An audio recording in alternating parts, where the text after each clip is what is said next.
No. Not anymore, anyway. Good. Because I still have need of your strength. If you want to know the rest, we should head to the Witten Hall. Of course.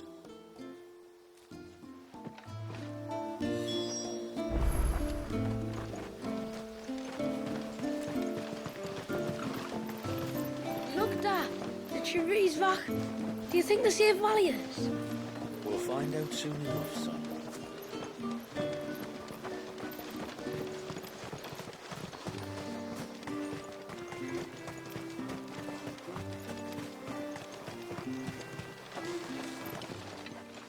My lord, my name is Delina.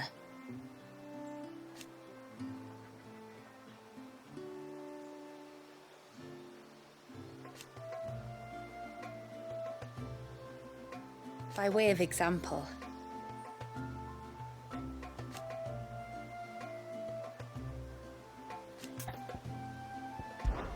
as I'm sure you're aware,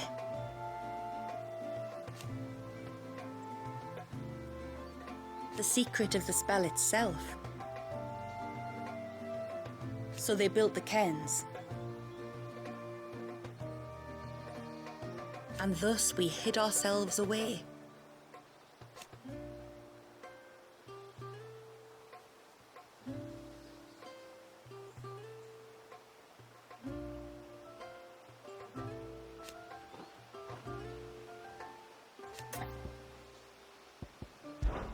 Our story began after the fall of Drake's Horn.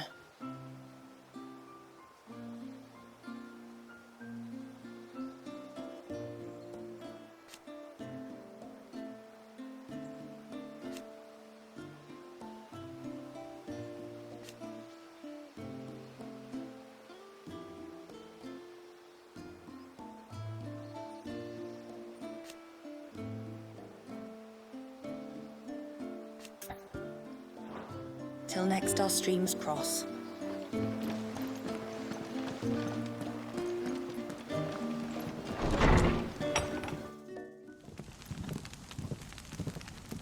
To understand the spell which binds Walyas, you must first know who we are, and what drove my forebears to commit such an atrocity.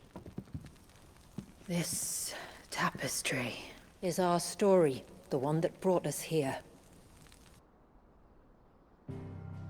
After generations of wandering, my people sought refuge in northeastern Storm, some 170 years ago. But in exchange for our safety, the Gregorian Church demanded we renounce our faith, and branded us heretics when we could not. To be exterminated, as a lesson to others.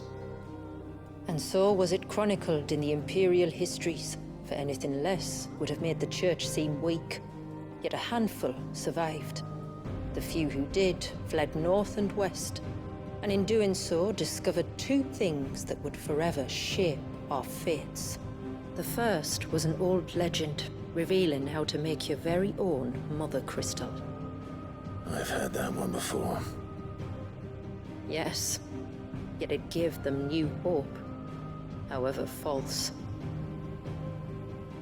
Our ancestors convinced themselves that they could recreate the divine if they could only find a strong enough heart. A living being capable of channeling torrents of ether. And the heavens provided. A dominant Walyas. They'd stumbled across a nostrum in an ancient ruin, which they believed could provoke a sudden outpouring of a creature's ether. They meant to enrage his Eikon. Leviathan would have destroyed everything, had our people not made their second important discovery. A means to stop time itself. Where did they find that? The Northerners had no such magics, or they would have used them. When our ancestors first arrived, the land was uninhabited, save for an old witch who lived on the highest peak. Her body had been consumed by the curse, a cruel payment for her long years of service to the Northern Thanes. So desperate were they to prevent the fall of Drake's Eye, they'd forced her to devise a spell to stop time. But Drake's Eye did fall. It did. When she finally perfected the necessary magics, it was already too late. As punishment for her failure, the Thanes exiled her to this forsaken place to live out the few days she had left. Knowing her suffering, our ancestors cared for her as best they could, and in return, she gifted them her spell. That even though she should die, her legacy might live on.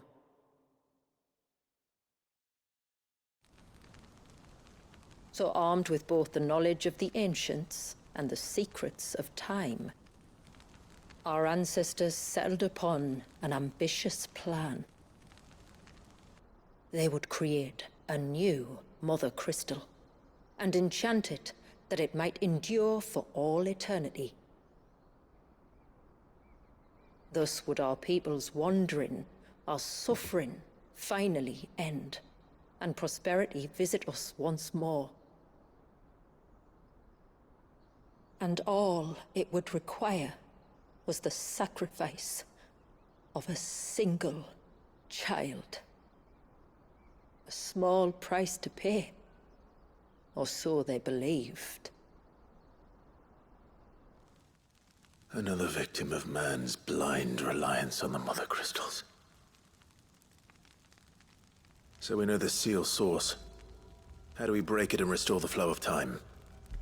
Do you recall the dome of light on top of the cliffs to the west? Inside lie the ruins of an old temple. It was there that the witch built the Vare, a conduit of sorts that channels her remaining ether into the Surge. But it's been a long time since anyone set foot in the place. And now, there are others who claim it as their own. Then we shall go prepared for a fight. That said, it may be best if one of us stays behind. You think the village could be in danger? We saw the ether flow from Wallius in all directions, but only encountered a single familiar. There will be more. And should even one make its way here, I doubt the walls could hold it back for long. Then I shall stay. The Phoenix will see your people safe, tributary. You have my thanks. Very well. We should depart at once. I fear time may no longer be a luxury we can afford.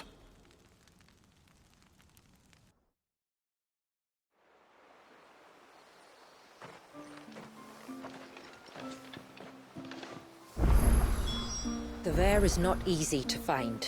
We must first head north, and then west, deeper into the forest.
sign of the child. You don't think he's... Reckon my steel's just as good as any.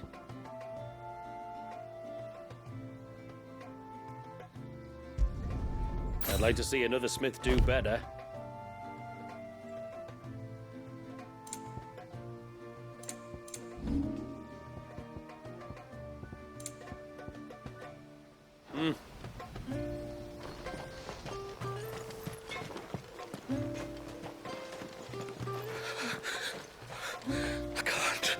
I can't go on like this. Don't just try to breathe. That's it. Is everything all right? Ah, you're the outsider. I'm Fanit, healer by trade. And this is Talor, one of my patients. He took ill not long after you arrived. Nothing too serious, I hope. I hope so too, But this affliction, it's like nothing I've ever seen before. He complains of feeling chilled to the bone, but there's no fever to go with it. And my most powerful antalgic hasn't done a thing to ease the pain in his chest. I'm starting to wonder if his condition might require a different kind of treatment altogether. Shula said that you were here to help us. You couldn't help me, could you? I'd be happy to. If I can. You can, don't worry. All I need you to do is speak to Talor's son, Pavat, over at the forge, and ask if he knows what his father was up to before he came down sick. Something must have caused this, and I want to find out what. The trouble is, Talor's too weak to speak, and I can't leave his side for long. So while you talk to Pavat, I'll pay his wife word a quick visit, just in case she knows anything. All right.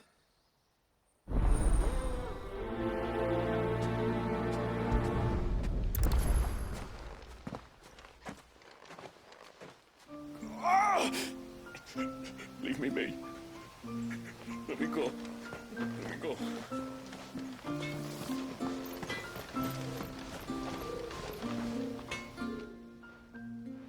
Oh, do you need something? I do, though not from the forge. Fanit asked me to speak with you. She's looking into the cause of your father's illness and wondered if you could shed any light on the matter. I see. Sorry. She shouldn't have dragged you into this. It's no trouble, really. Tell me, did your father do anything out of the ordinary before he fell ill? Not that I know of. But then I hardly see him. He's always out and about, like. Well, at least he was. Suppose he might have been a bit more fidgety than usual, but apart from that... When you say out and about, where does he usually go? Just round the village. Wanders over to Blazier's place most days. He's a fisher who lives on the other side of the fount. They're old friends. Maybe he knows something I don't. Maybe. I'll go and speak with him.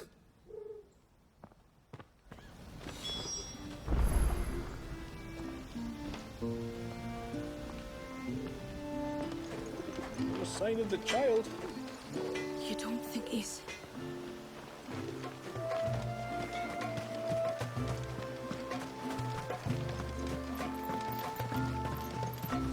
O ceaseless rill, guide thy bounty.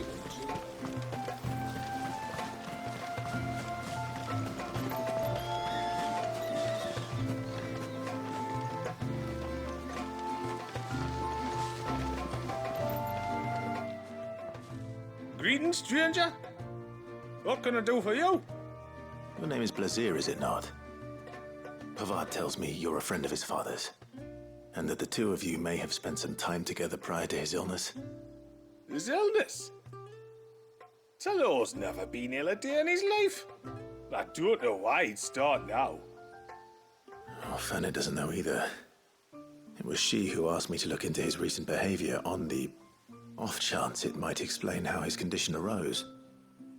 Oh, I suppose there was something that struck me as a bit odd. He kept asking about the woods. Did you see anything strange on your way back from the shore? Are you certain? Do you swear? That kind of thing. I didn't, of course.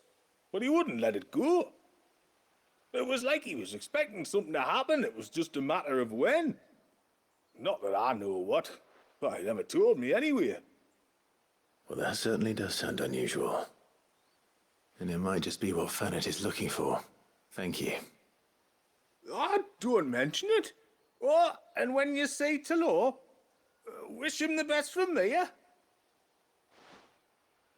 Let's see what the healer makes of this.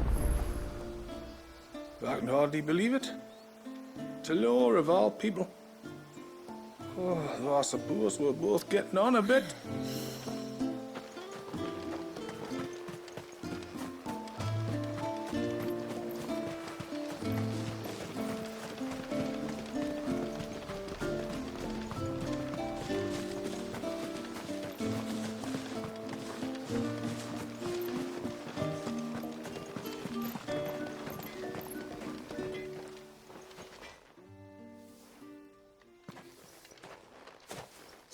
I spoke with Werder, but she couldn't tell me anything. Did you have any better luck? Nothing conclusive. But there was one thing. Blazir, the fisherman, told me that Talor had taken a sudden interest in the forest of late. He kept asking him if he'd seen anything unusual there on his way back from the coast, but never let on what exactly he was expecting him to have seen. The forest between here and the coast. Surely not. But then...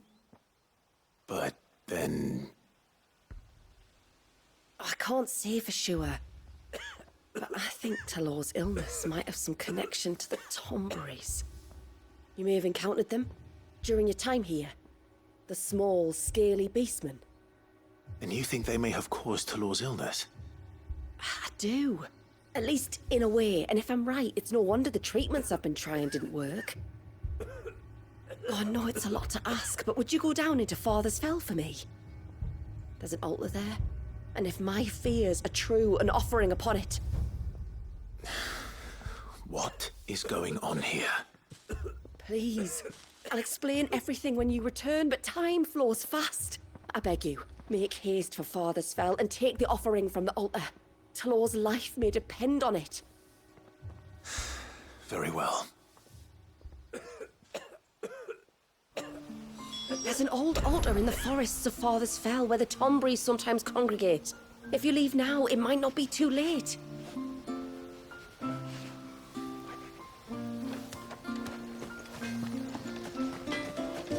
No sign of the child.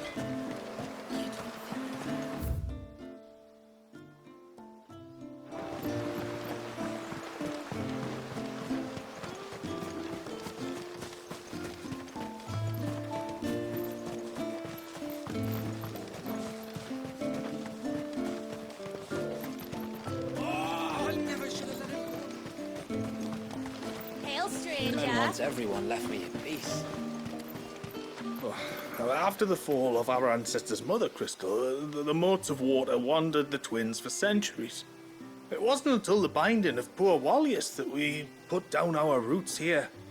And since that day, we've lived in hope that he might one day be set free, and our great-grandfather's wrongs made right.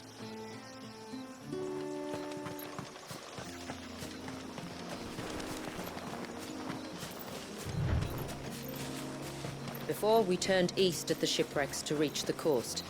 Now we must head in the opposite direction. Left it is, then.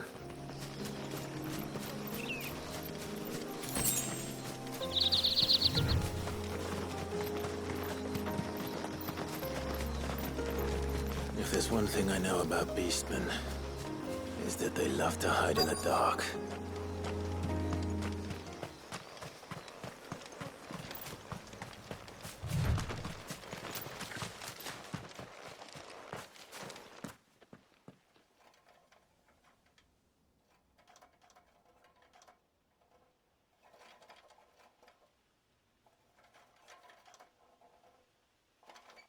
What are they up to? Some sort of ritual.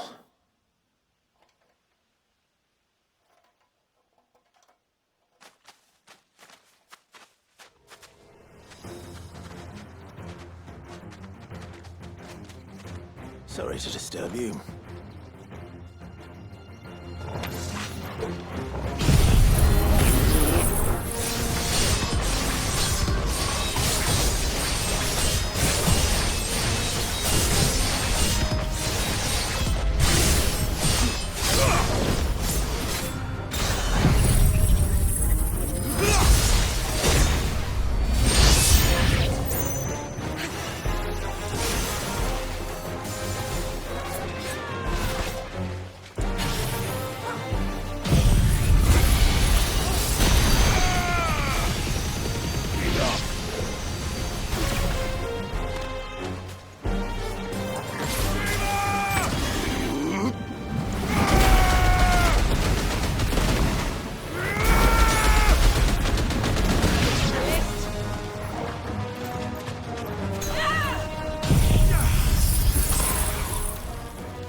Let's see what's on this altar then.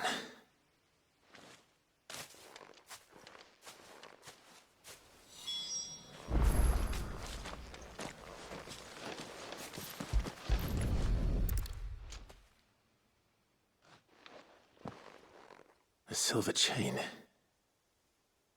I doubt the Tombury's made it. This must be what Fennec was talking about.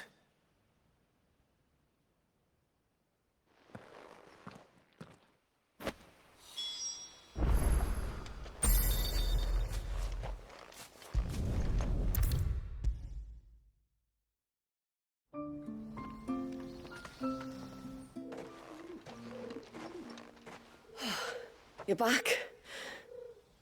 Well, did you find anything? I did. This silver chain. I knew it.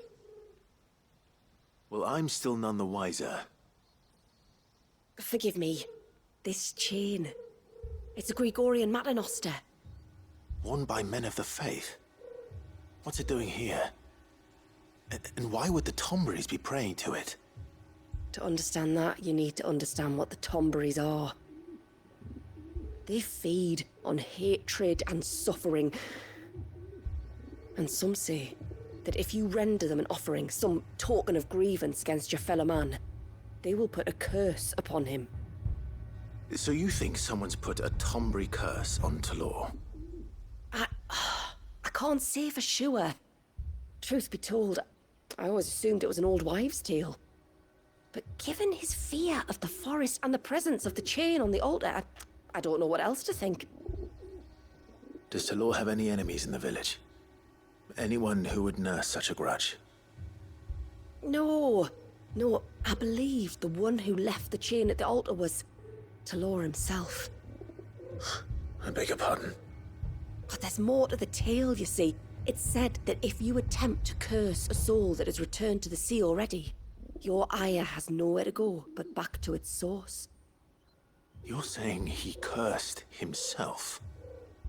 In trying to curse another, aye.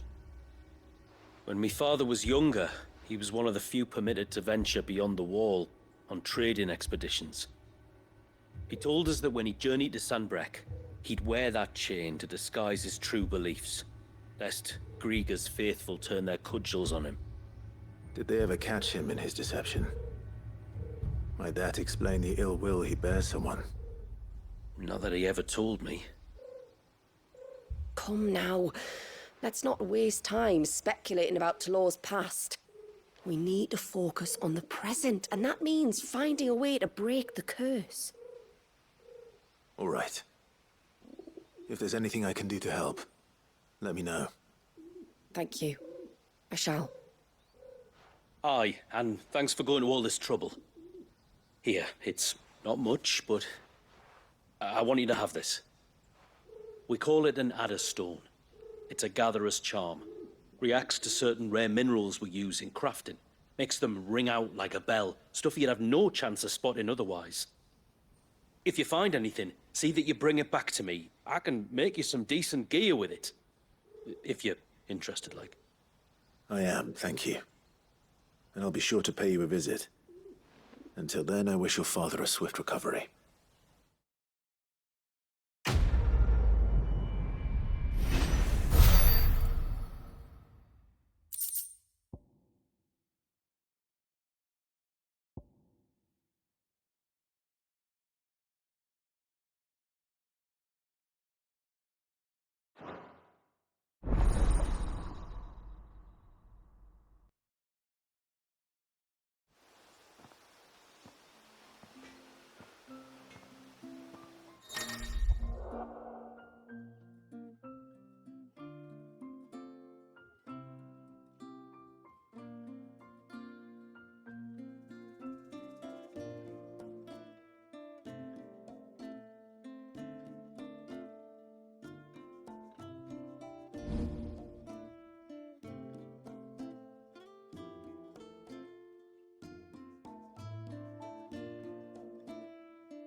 Reckon my steel's just as good as any.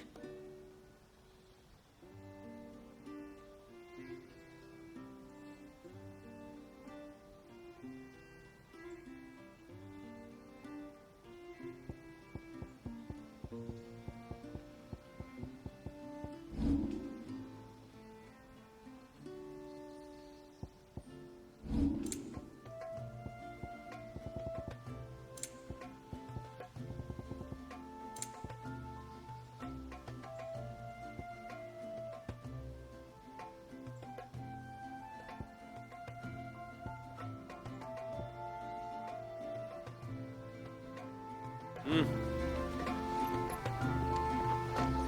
sign of the child. You don't think he's...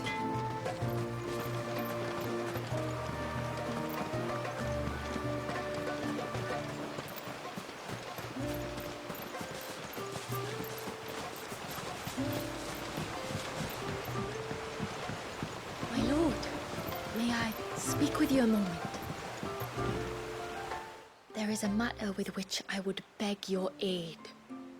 Of course, what is it? Please, not so loud. Something serious, then? Yes. I think we might have company. I was passing by the low gate when I saw a figure moving among the trees up on the cloak. At first, I thought it must have been you or your brother, so I didn't say anything, but the more I think about it, the more certain I am that the figure looked familiar. And you're sure it wasn't one of the other villagers? Positive. I think it was someone from outside the wall who has found his way inside. Of course, it could just be my imagination playing tricks on me. I only caught a fleeting glimpse, and it might have been you or your brother. But if it is who I think it is, we cannot allow him to leave now that he knows we're here. Would you go and see? Oh, he won't try to hurt you, believe me. Given what lurks in the forest, the only one likely to get hurt is him.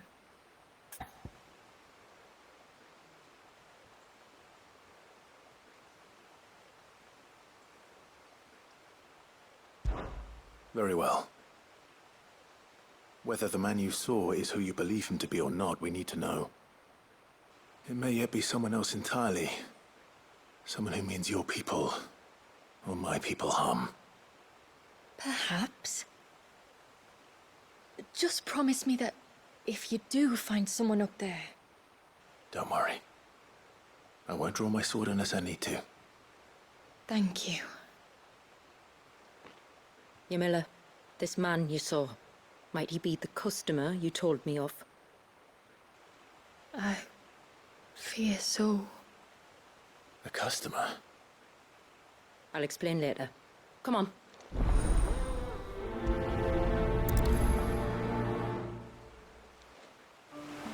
The figure I saw was about halfway up the cloak. That's our name for the mountain you crossed to get here.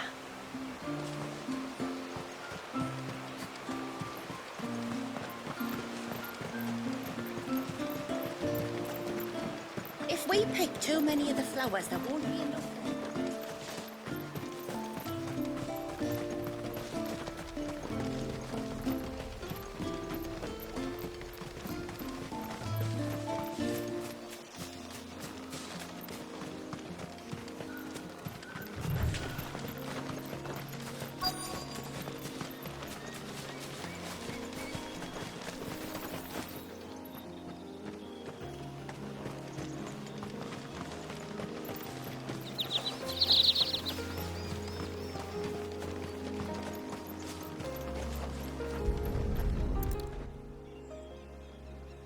Bottle.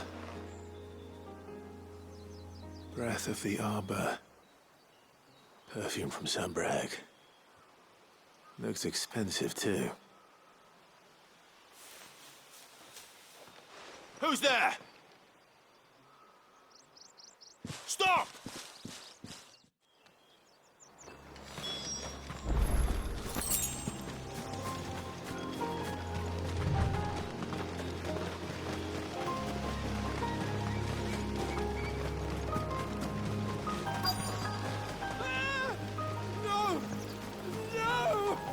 Hang on! I'm coming!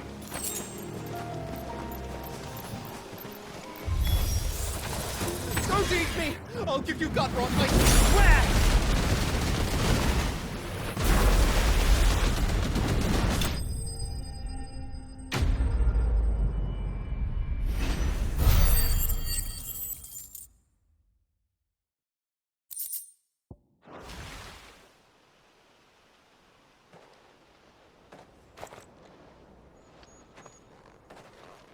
Are you all right? I'm more than all right. I'm saved! Oh, I could kiss you! Maybe you should introduce yourself first. Hervey! I knew it was you. What are you doing here? I came to see you. Oh, my little canary, it's been so long. Thank you for saving him and sparing him. Who is he? Hervey, one of many clients from my employment beyond the wall. One of many clients? We spoke every night of our plans together. Whispered songs of love into each other's ears. And then you upped and vanished without so much as a word. I left you a note, didn't I? I told you I was sorry, but that we could never be together. That I could never abandon my family. And I told you not to look for me. How did you even find this place, anyway? The flame of your love was as a beacon in the night that guided me to you. Hervey.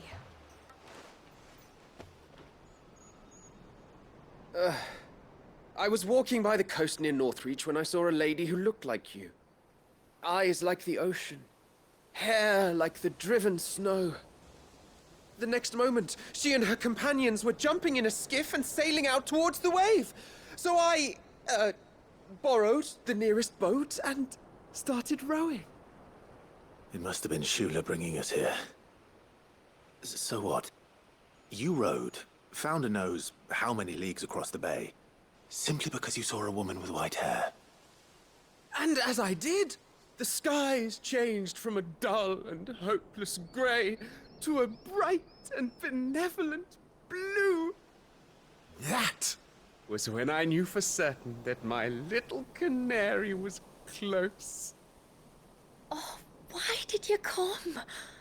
You should have forgotten me, as I tried to forget you. I cannot leave my people, Hervey. And now that you know about this place, neither can you. We must return to Haven and accept my family's judgment. I'm to meet your family. Oh, my little canary.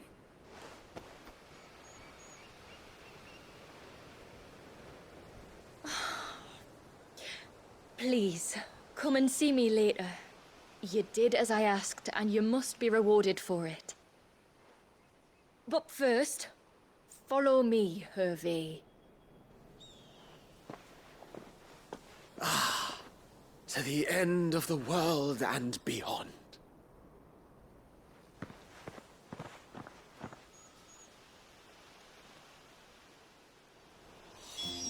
You should never have found this place. How could I be so careless? Don't blame yourself. I doubt anything could have kept that man away.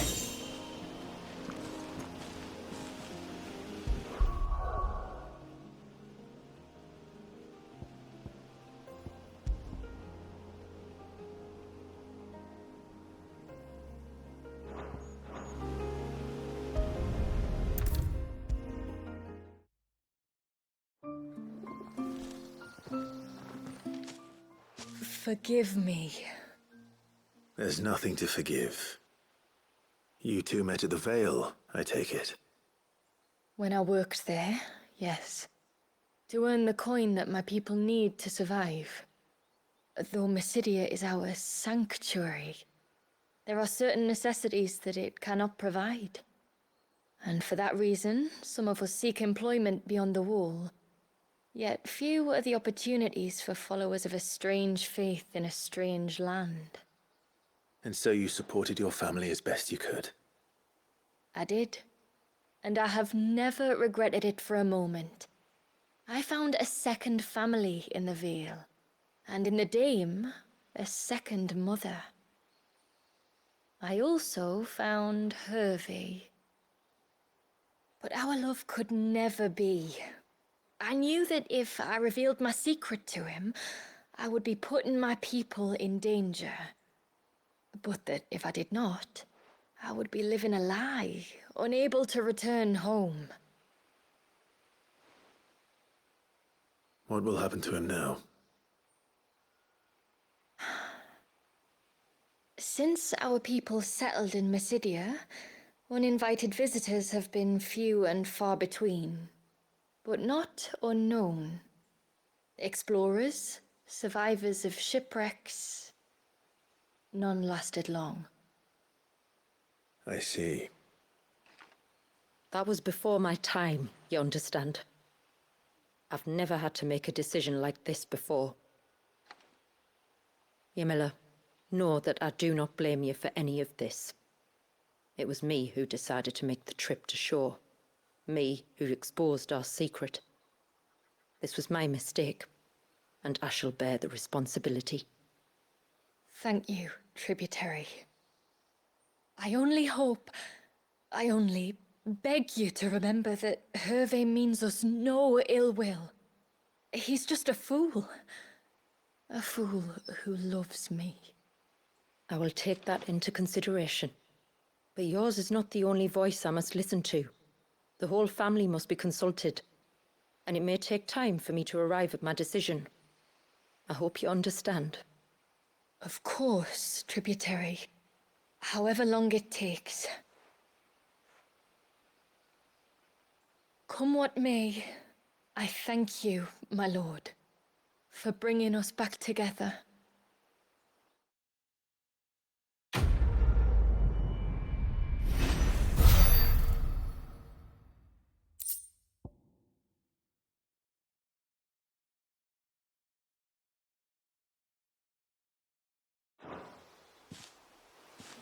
I left Hervé because I couldn't turn my back on my family. And now his life hangs in the balance. I don't care what happens to me. Now I've found my little canary, I'm not going anywhere.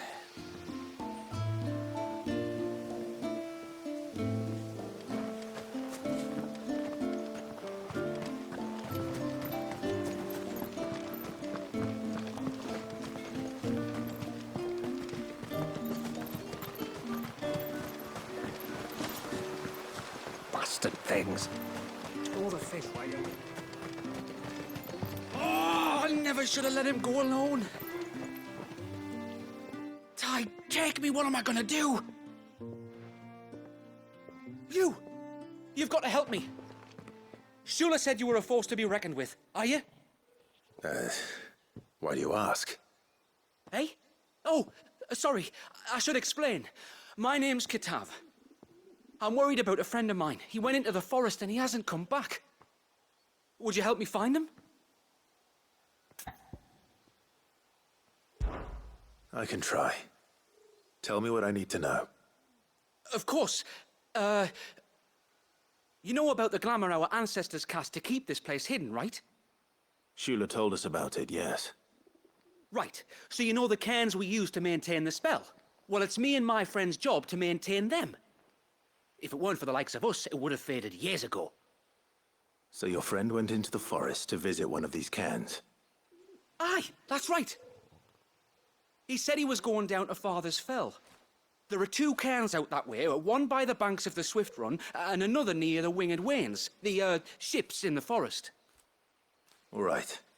How will I know this friend of yours? His name's Nassef. He's about my height, but clean-shaven.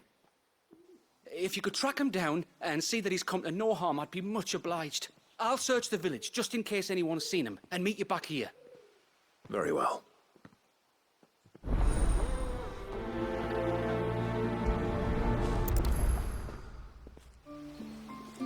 One cairn by the ships, another by the river. Better get moving. Hail, stranger.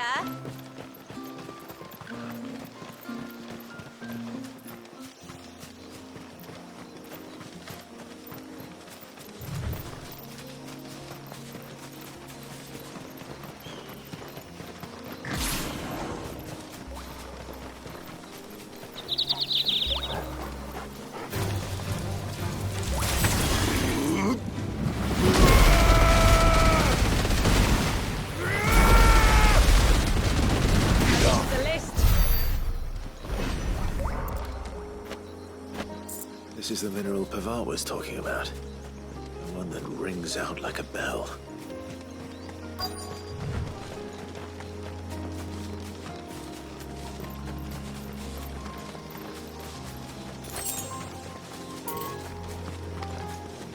Careful.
I'm looking for a man named Nassef. Aye, I know him. Takes care of the cans. Wait, you didn't think I was him, did you? Sorry, mate, I'm just out to gym myself a few ibexes. What do you want with the lad, anyway? His friend, Katav, asked me to look for him. Apparently he ventured out to work on one of these cairns, and didn't return. Well, that is a worry. You're a hunter, yes? You must know the woods as well as anyone. Can you think where he might have gone? There's a bridge further down the path. Blasted thing got washed away a few moons back. Our carpenter only recently had time to rebuild it. But if I remember rightly, there is another cairn on the far side. Maybe he decided to visit that one while he was here. Maybe. It's worth a look, certainly. Thank you. Don't mention it. I'll keep an eye out too. Perhaps he just got delayed or something. Let's hope so.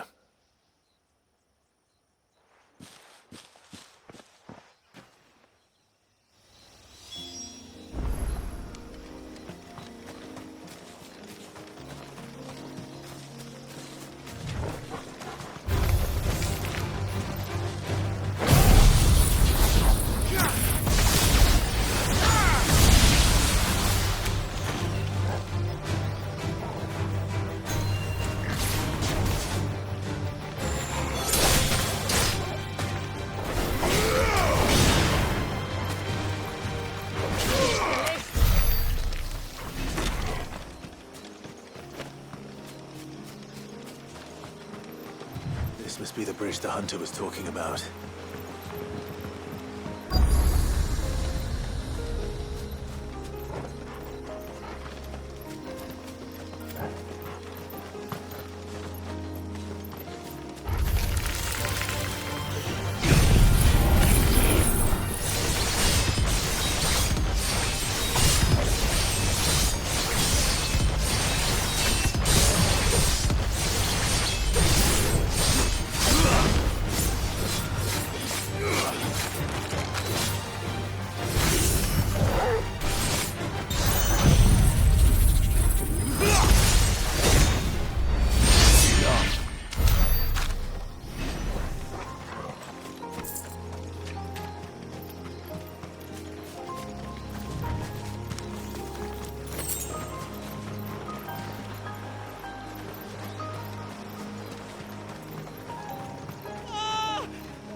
Hold on!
Oh, thank you.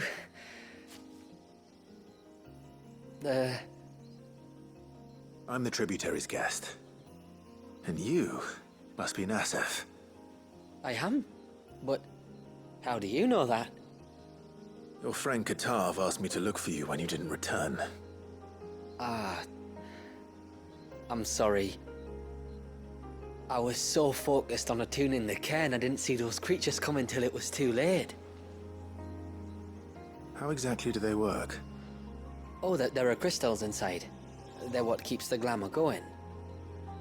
Should the ether cease to flow through too many of them, our shroud would quickly unravel.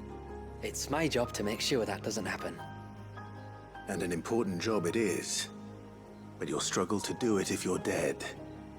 You need to take more care. Yeah, no arguments there. The truth is, me and Katav usually work together, watching each other's backs like. But when we heard outsiders were coming, we split up to get the job done faster so things would be perfect for your arrival. Stupid, I know. So you found him then? Not before the local fauna did. My arrival seemed to put them off their dinner. Mustn't have been hungry after all. Expect you'll be wanting someone to escort you back to the village then, Nasef. Woods are full of nasties today. When you're next in Haven, be sure to come and see us. You saved my life. It's only right I repay you. If you insist. Take care now.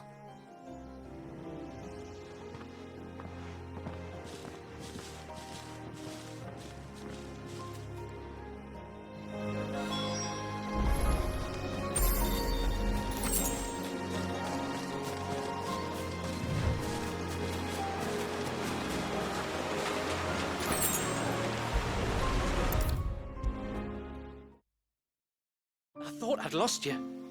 But you saw to it that I was found.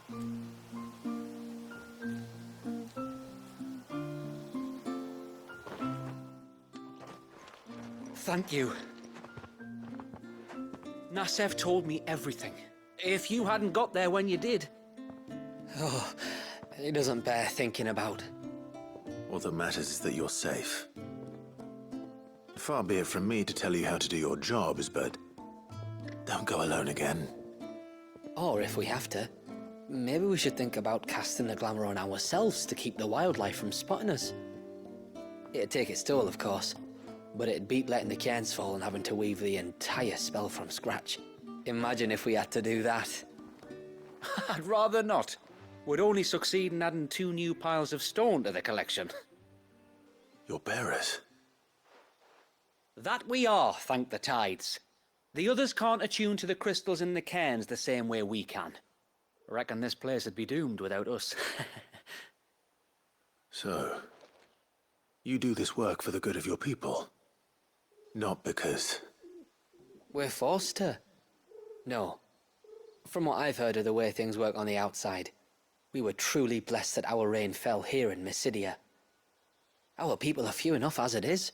If we started turning on each other, kin against kin, over nothing but a stupid accident of birth, our days would be numbered. They would. Anyway, all's well that ends well, eh? Thanks to you, both of us lived to keep this place hidden another day.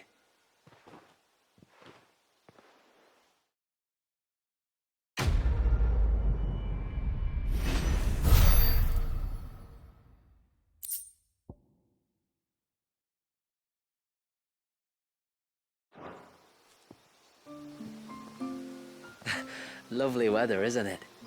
Another beautiful day under the glamour. The few crystals we can get hold of, we add to the cairns to keep the glamour from fading. And any left over we give to Pavard for his forge. Not that it stops him moaning.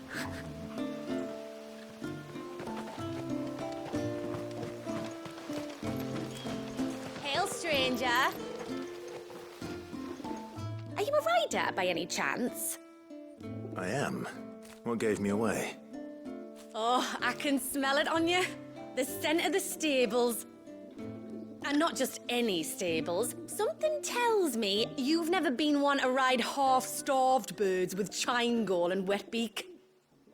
If I had a guess, I'd say your bird eats only the finest greens and has her feathers groomed twice a day with a curl hairbrush. Nothing but the best for my Ambrosia. Ambrosia, eh? Pretty name. What's she like? Well, she's tall and strong. And her feathers are as white as snow. You're joking. You've got a white chocobo. I have, yes. I suppose they are rather rare. This I've got to see. Can you bring her here? I would if I could, but I doubt Shula's skiff could hold her. Me dad's got a boat. And he's ferried chocobos before. You could get him to bring her. It'd be perfect timing and all. He's preparing for a trip beyond the wall as we speak. I'm sure he'd help you if you asked. He would. Well, I don't suppose it would hurt to have Ambrosia around. All right then. Where could I find your father? He'll be in the storehouse on the other side of the brook. Tell him Manda sent you.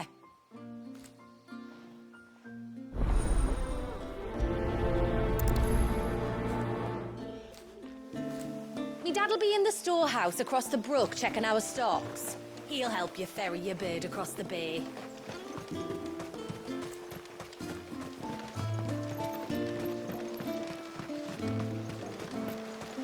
Bastard things.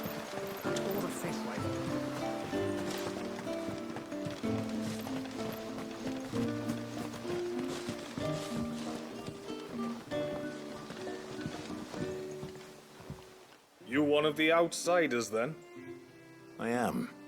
Shula invited me. Are you Manda's father? I am. Got you running errands for her already, has she? She's asked to see my chocobo, but I'd need your help and your boat to bring her here. Or you could just say no. Honestly, that girl and her birds, she'll be growing feathers soon enough. Well, truth be told, I didn't take the idea seriously at first. But thinking about it, it would make it easier to get around if I had Ambrosia here. Can you help? Well, if you're sure that's what you want. The tributary says we're to treat you lot as we would each other. So, if you need me to ferry your bird over, then that's what I'll do. Still, they don't take the water easily. I'll need you to bring us a mimic gourd or two to keep her calm on the journey over. And where would I find one of those?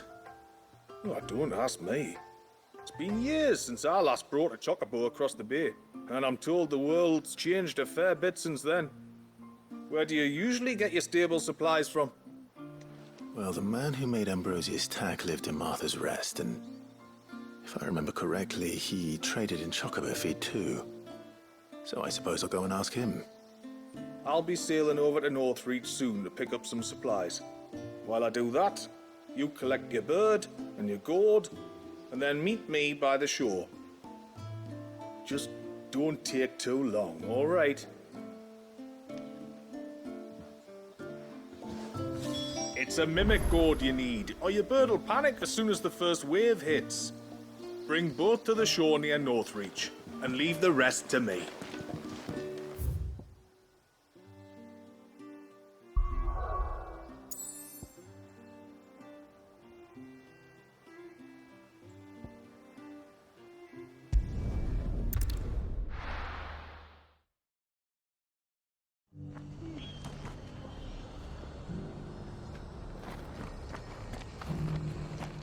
We've got a few rooms going spare now.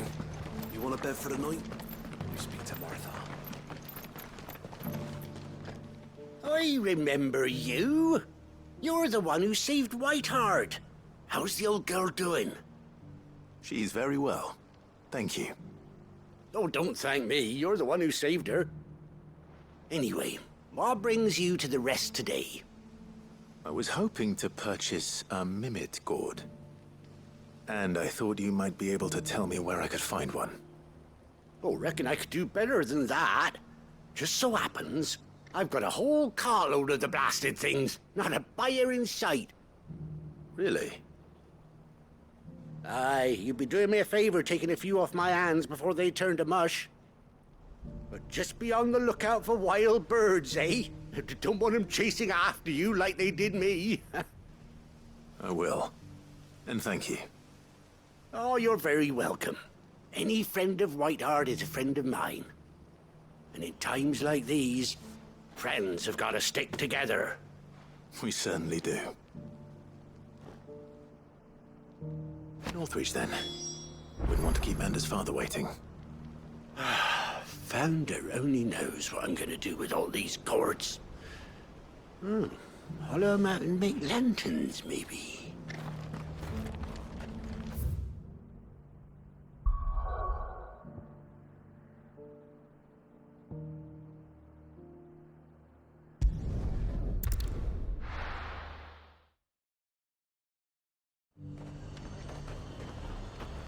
The garrison said they'd take another 100 of me pitch spots. And how might I help the garrison today? The garrison did away with posting guards here at the wall. Now any man, woman or branded can pass freely.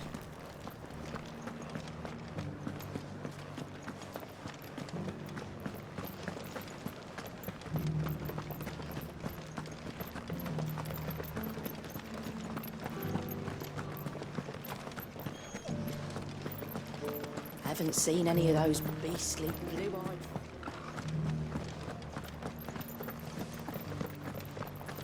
Do be careful. I will.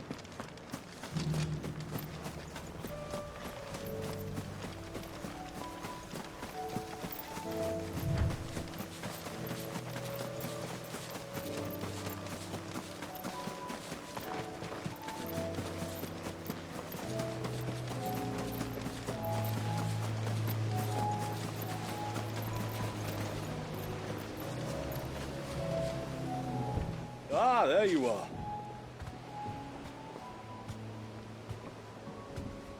And this must be Ambrosia, was it?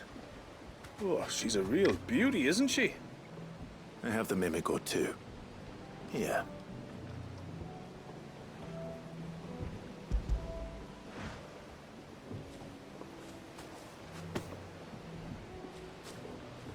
Thank you kindly. Soon as she's gobbled this up, we'll set sail. We're going to take a little trip across the bay now, Ambrosia. Don't worry. You'll be all right.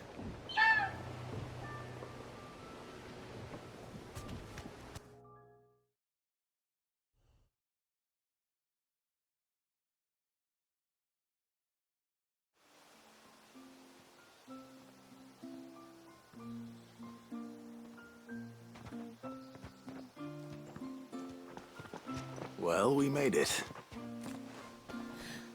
You did and all? She is as white as snow. You're beautiful, aren't you, girl? Brave, too. She was calm as you like on the journey over. The mimic gourd will have played its part, of course, but passing through the walls enough to spook most birds even then. Not this one, though. Ambrosia's been through a lot. I doubt there's much that could unnerve her now. Not with a beloved master by her side. No. It's you who looks after me, isn't it, girl? Anyway, thanks for bringing her here. I hope I can breed a bird like her someday. And if you and Ambrosia need ferrying back to Northreach, you only need say the word. Thank you. But I think we might explore Mysidia together. What do you say, Ambrosia?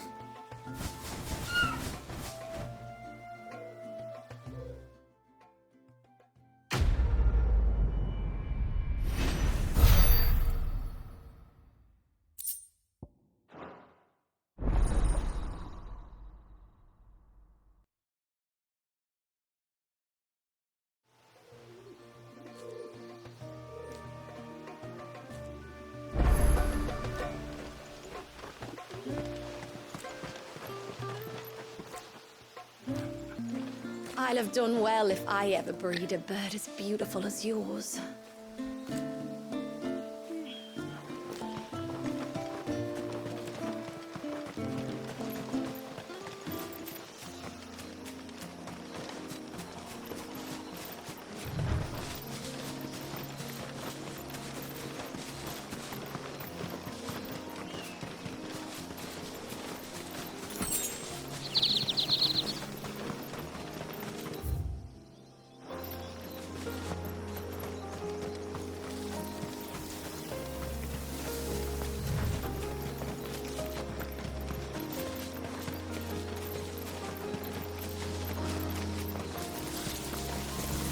There's a large gate up ahead, and beyond it, a cluster of ancient ruins. The temple, or the Heir of Hours as my people call it, can only be reached by passing through them.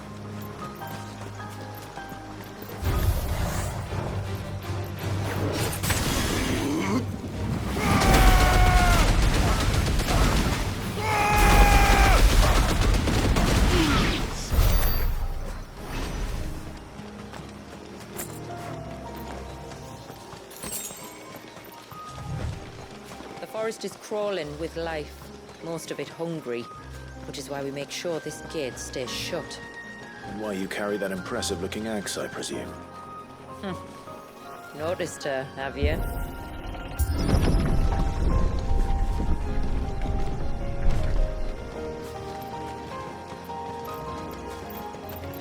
The temple is up there.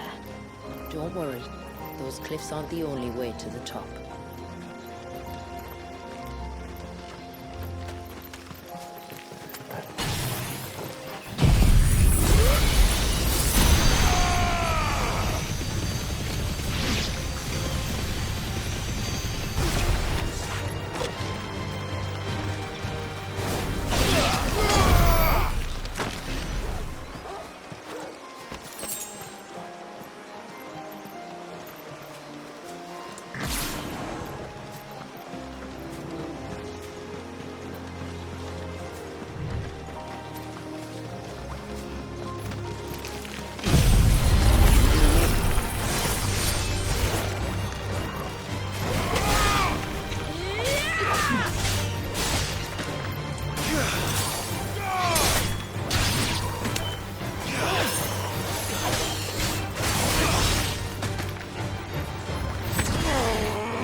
Are these the ruins?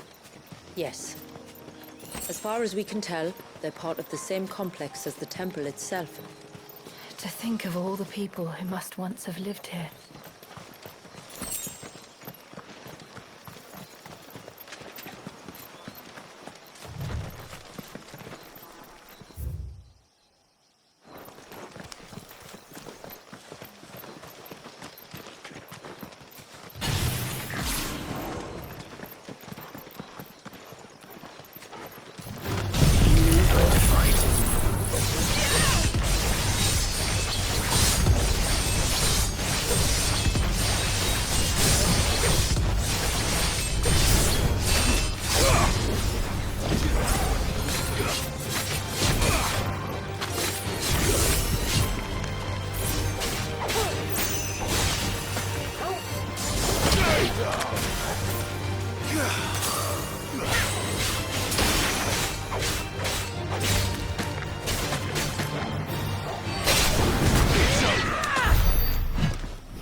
Seems like it isn't only Haven's blacksmith that has an appetite for these things.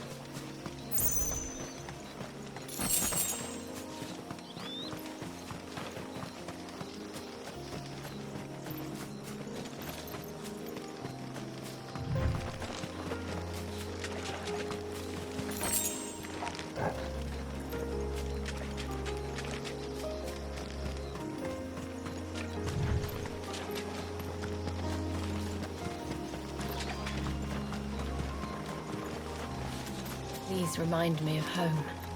You're from the north, then? Yes. And no. I see.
Do you see that cave up ahead?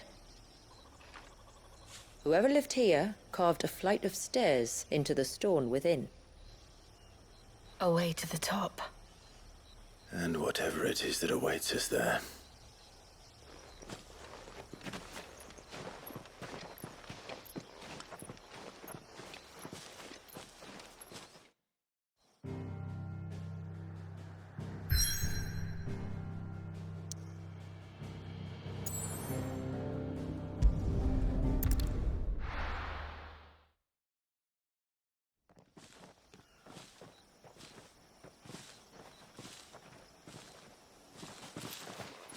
There.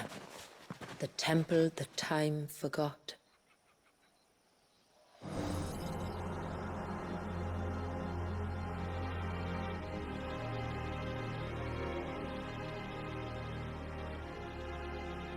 And the Varys inside. Yes. You can see the spell's path from the nave.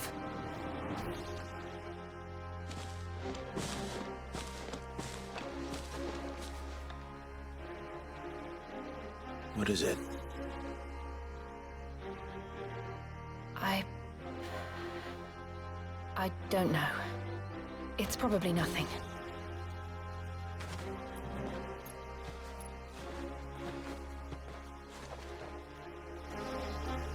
Forgive me, but why build the Vare here? The spell was originally meant to be cast on Drake's Eye, and this was the only place with an unbroken line of sight.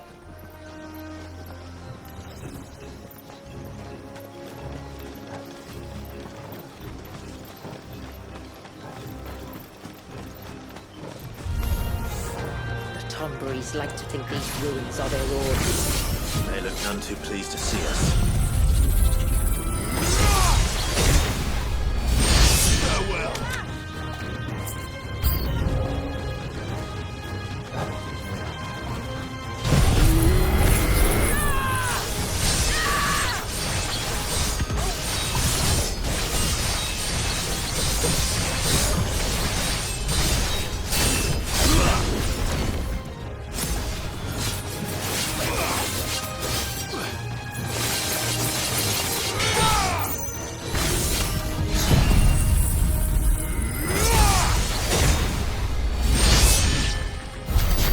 Numbers dwindle, theirs seem only to increase, as if they were feeding off our suffering.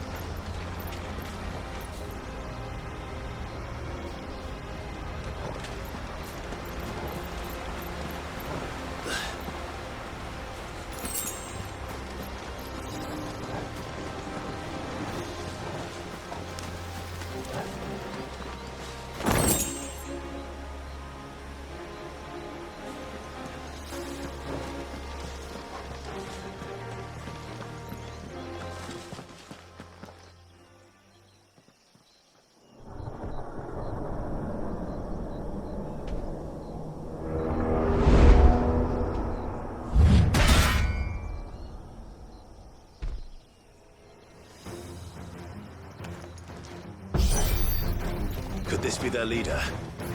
You're more than welcome to ask. Let's try.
could have been worse. I suppose.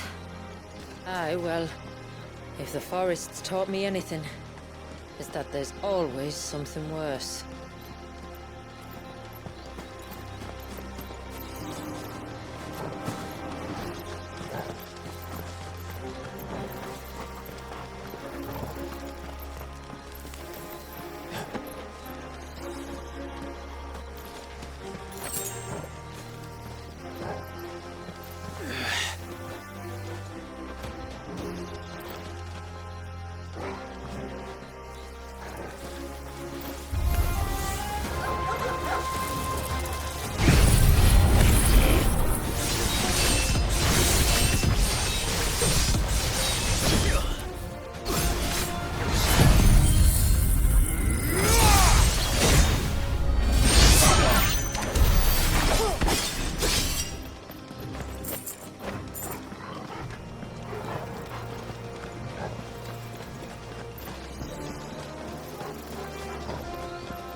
No mistakes.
the nave.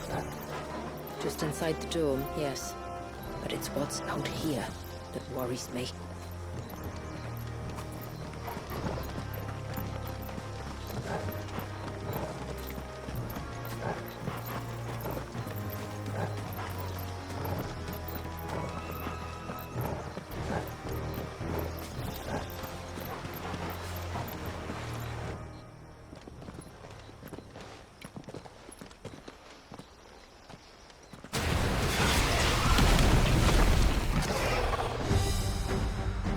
Thinking they'd all migrated south. The weaker ones did.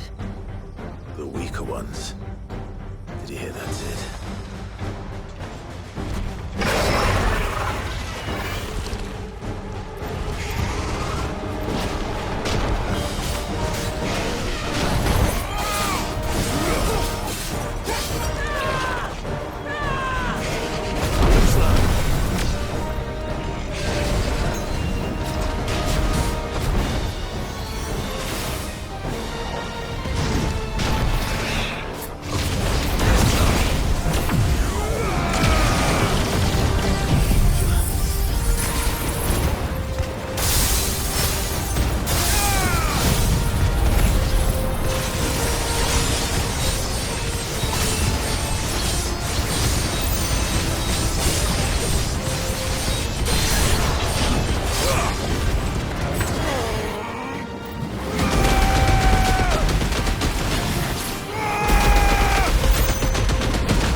What's wrong with its skin?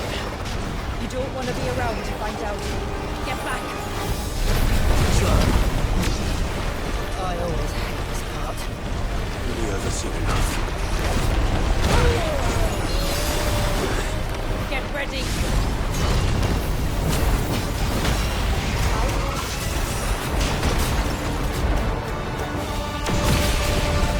Nice try.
This place. It's frozen. Just like the surge.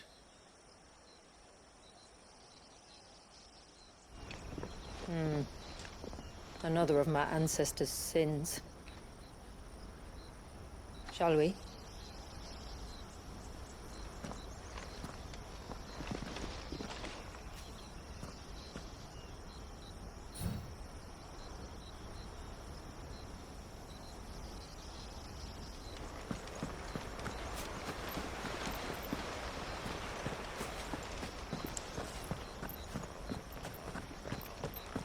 The blue veil shows the extent of the spell's reach.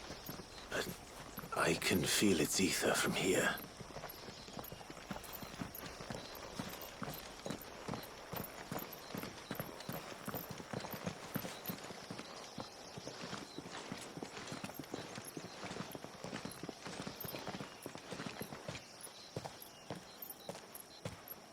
Shula, wait. Before we cross the threshold, I'd like to know a little more about how these magics work. I assume we'll be safe from their influence.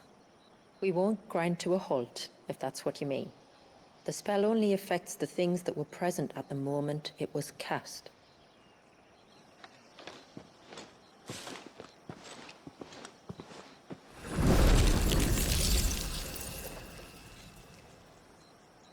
You see?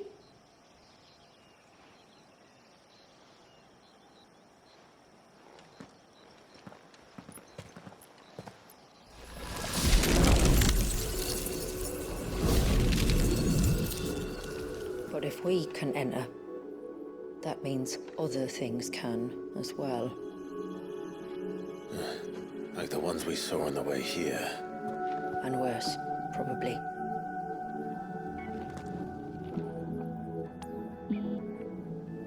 Is this Leviathan's doing? Well, it certainly wasn't ours. When he realized my ancestors were attempting to cast a spell from here, he made to destroy the temple. And almost did by the looks of it.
Why is it so cold?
imagine what this place must have been like before the attack.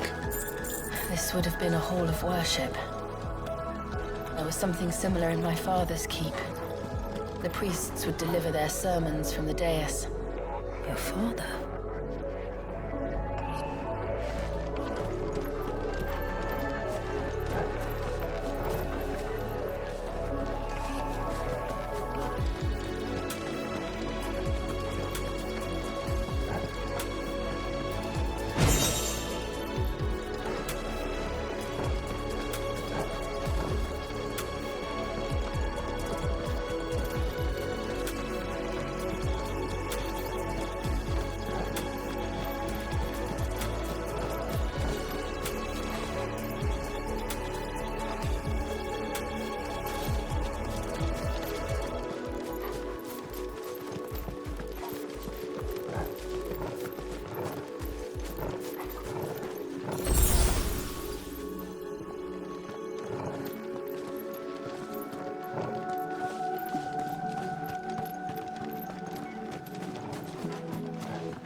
Just let us pass.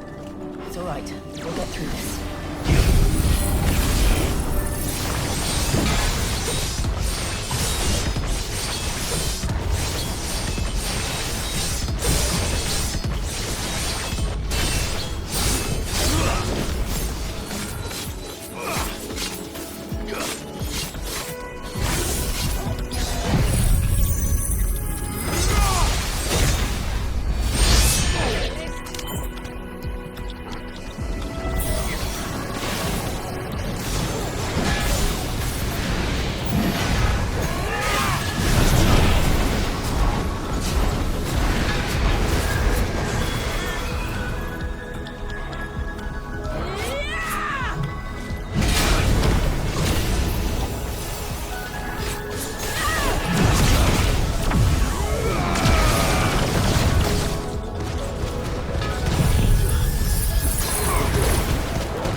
Last climb, then.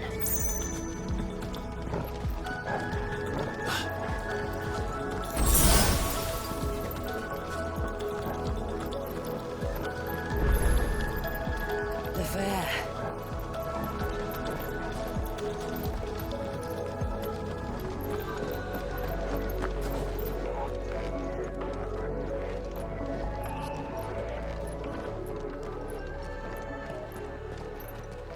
By the founder.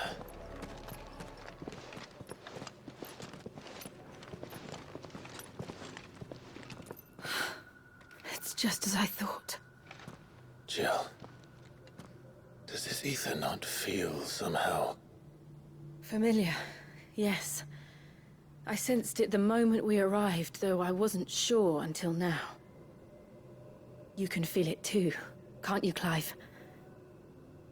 She's calling us. You don't mean the witch? I do. Though she was more than that. Much more. She was a dominant. A dominant who once commanded the Eikon that now resides in both me and Clive. Of course. I don't know why I didn't see it. Who else would have the power to freeze time? None other than Shiva herself. But for her ether to endure after all these years, it's almost as if...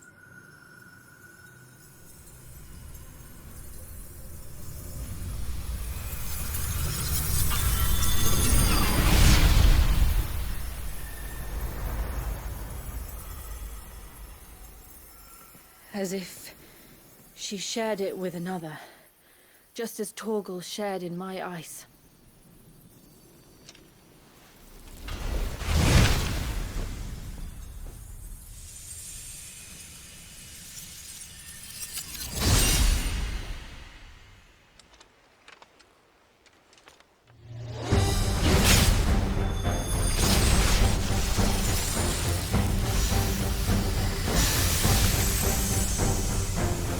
Shiva's companion. Though something tells me he's not as friendly as us. My ancestors never warned us about this. It wasn't left here for them. I doubt they even knew it existed.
It would sooner die than fail its mistress.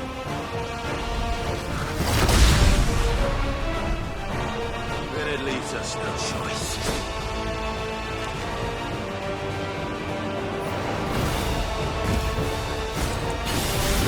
Let's try.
Now let's destroy it.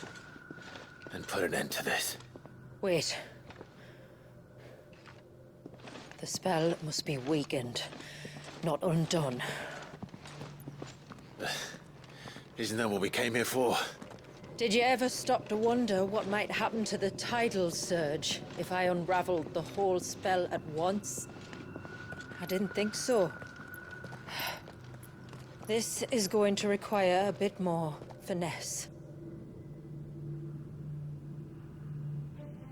From wind and light, water and earth, let the silent palm of mine ice.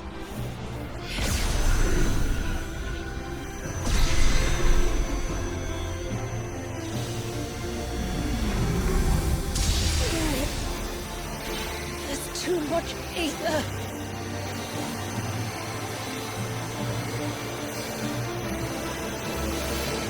Here. Let me help. Let us help.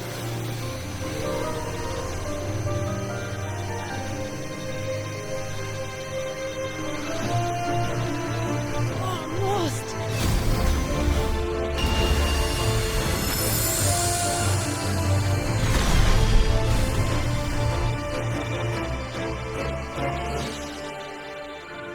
Did it work? I think so. The thread connecting this place to the child should be broken. Meaning Walyas should finally be...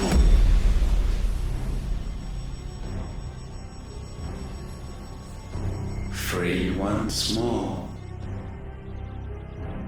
Leviathan, our most profaned fragment, its divinity defiled by the hand of man, its spirit shackled by his hubris, till Mythos came, bringing release. Now, let the sins of man be redeemed by the hand of the servant of God.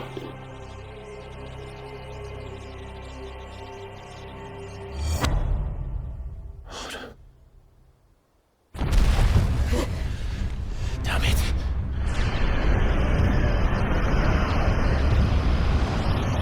It's happening. Isn't it? It is. What is... what's going on? Precisely what we feared. Leviathan is out of control.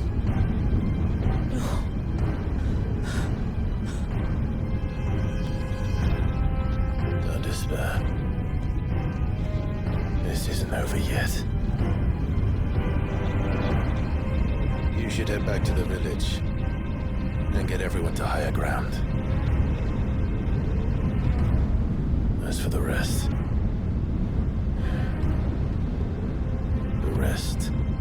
your freight will handle.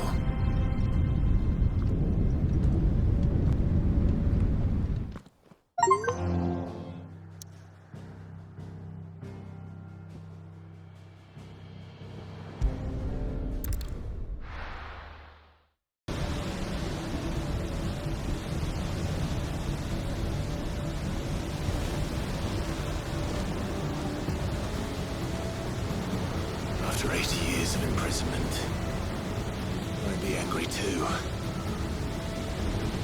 I can't let it end like this, Walyas. It's time for you to come home.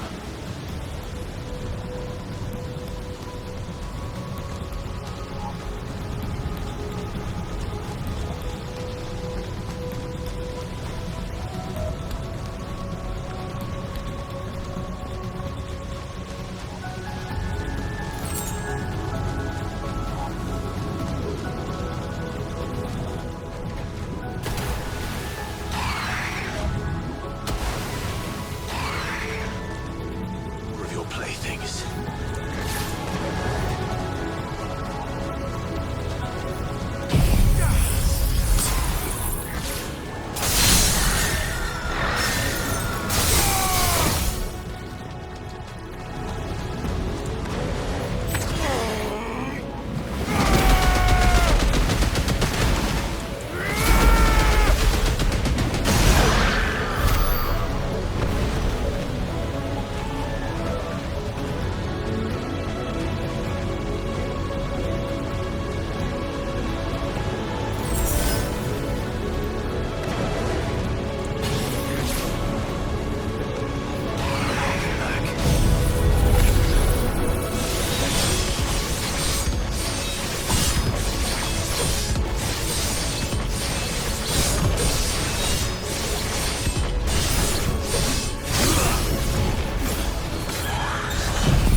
first time.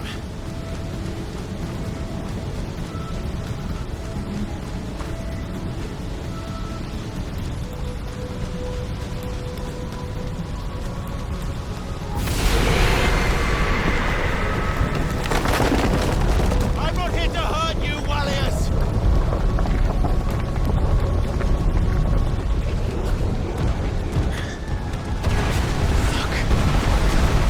That was too close.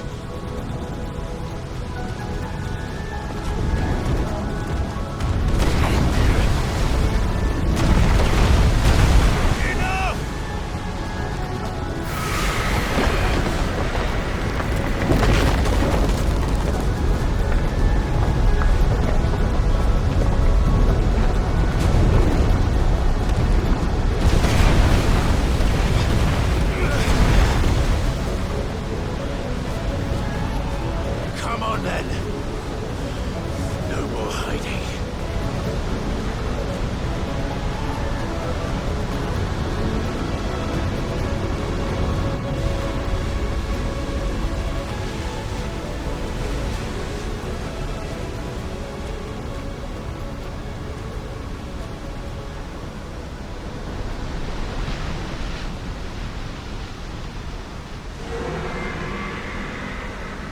Wallius!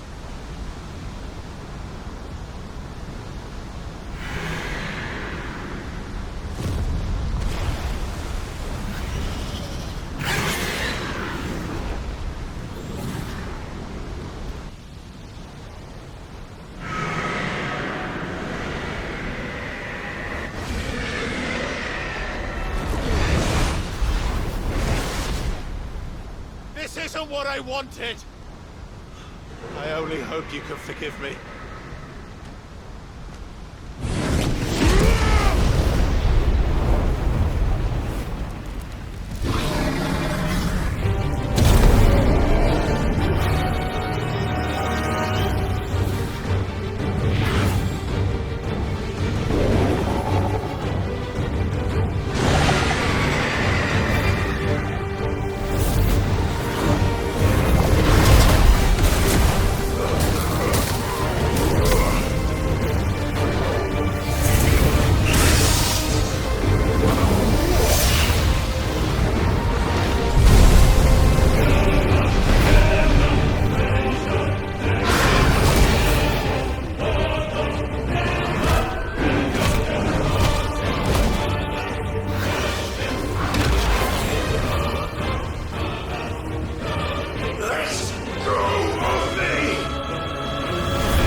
full of surprises, aren't you?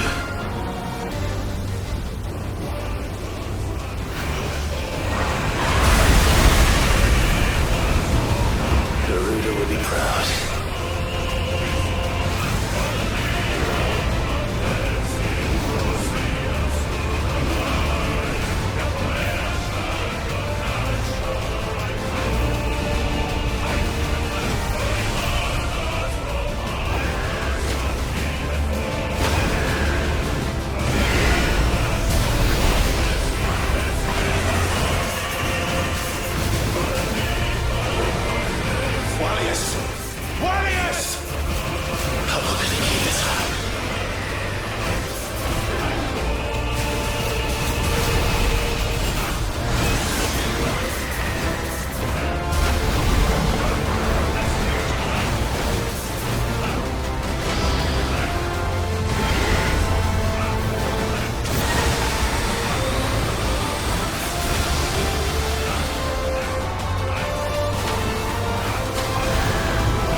Now that was quite a tantrum. Clive! Where is he?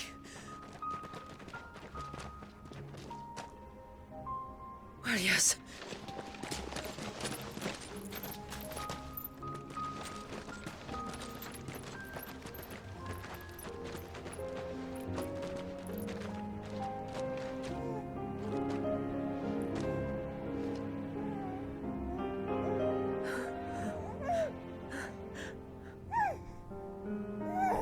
He's adorable. He is now. But did you see him a few moments ago? Clive, I don't know how to thank you.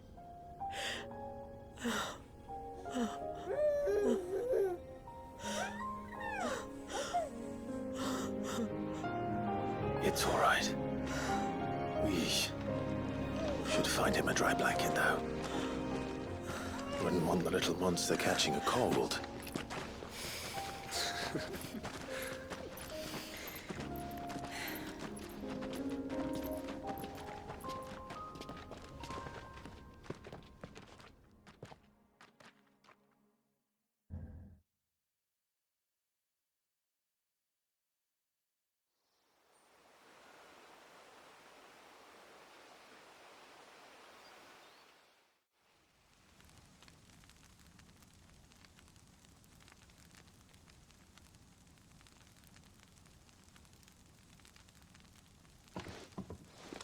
There. He's finally asleep. The poor thing had a long day. That makes two of us. So, what happens now? Now? Now, we make things right. How? By providing Walias what he was denied. A place to learn and grow. A family to love and protect him. So that one day, when the wounds in his heart and mind have finally healed, he might decide for himself how he'd like to live the rest of his life. But until then, I'll stay by his side, come what may. Then he's a lucky boy. And not only because he'll have the best warrior this side of the belt to teach him the battle axe.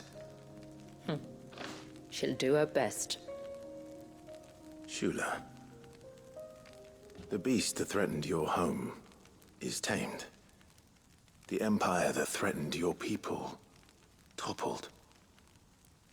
Might it not be time to cast off your ancestors' glamour and retake your place in the Twins? Perhaps. It's not as if we have the crystals to maintain the wall much longer. But are we truly safe? Is the world truly ready to accept us for who we are and what we believe?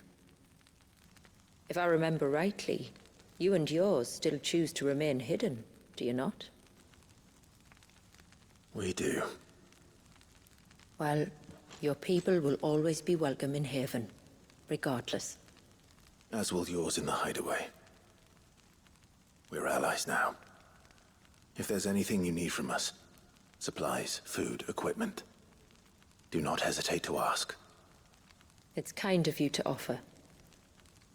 But we'll manage, just as we always have. Besides, I suspect you'll be needing everything at your disposal if you're going to save the world.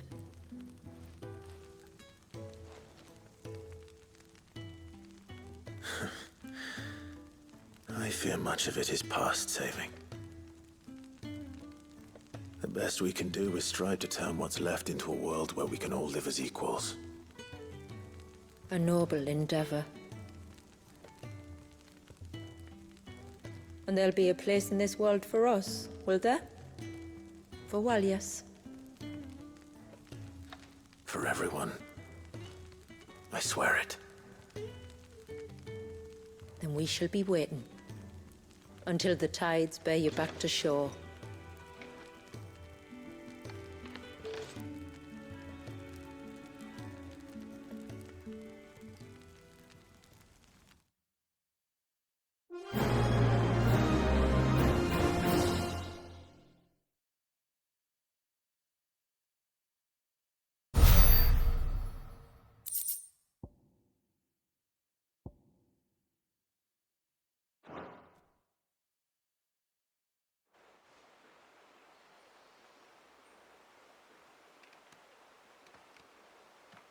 Do you think he'll be all right?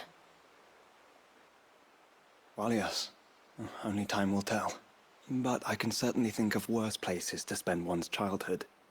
The Moats of Water are a fine people, and they will take good care of him. Up by the Ver, Ultima spoke to me. He called Leviathan his most profaned fragment, and told me to redeem the sins that had laid him low. Is that so? The sins of Wallius's ancestors were grave indeed. To force him to prime at so tender an age. And to freeze him in time, that he might never know what it was to live. Yet I doubt either of those crimes was the source of Ultima's displeasure. It was that the Eikon's power had been put to another purpose than the one he intended. To him, Leviathan must have seemed an aberration.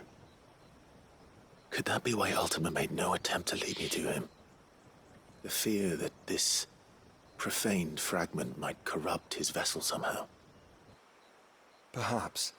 Or perhaps he simply deemed Leviathan surplus to requirements. Having concluded that his vessel might be made to serve his purposes without the full sum of his power. His purposes? There's no escaping them. Even here. Hidden away in Mysidia, the blessing of the crystals proved nothing but a prison. A prison into which Wallius was born, and from which freedom is hard won. If the world doesn't change, if we don't change it, he'll end up suffering the same fate as every dominant who came before him. Then we must change it. That we must. And we shall.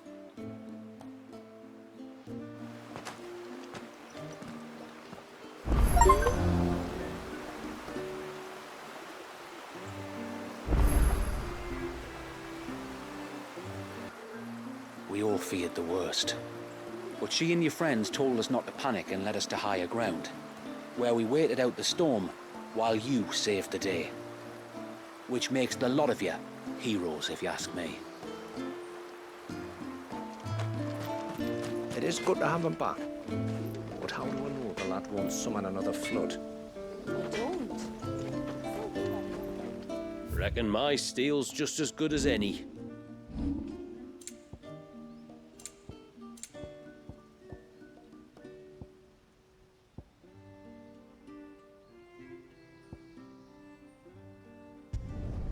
I'd like to see another smith do better.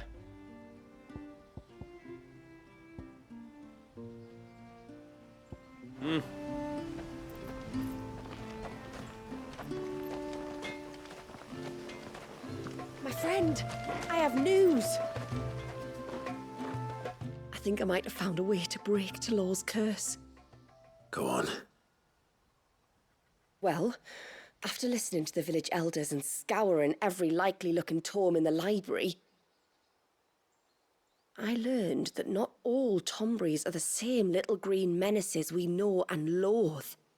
Apparently, a chosen few live to incredible ages and grow to many times the size of their counterparts. The folktales hold that it's the very eldest of these, the Tombury kings, who weave the curses, and that their magics bind their victims to them, that they might continue to feed on their pain. So if we slay the one that cast the curse, the feeding will cease. But that was my thinking, yes. Though I doubt it'll be easy. These kings are not just bigger, they're stronger too. And if the tales are true, their followers will defend them to the death. It is a perilous proposition, in short, but it may also be Talor's only hope. What say you? I'll do it. Even if killing this king doesn't break the curse, Mysidia will be a safer place for its removal. Thank you. So then, where will I find it? That, alas, I do not know. It must have woven the curse at the altar in Father's Fell, but as to where it is now... Fanet! You were the one asking about Tonberries, right? Because there's a whole bloody army of them out on the cloak! What? But why would they stray so far? And why now? There's only one way to find out. I'll head up the mountain and see what's going on. Right. Thank you. And please, be careful.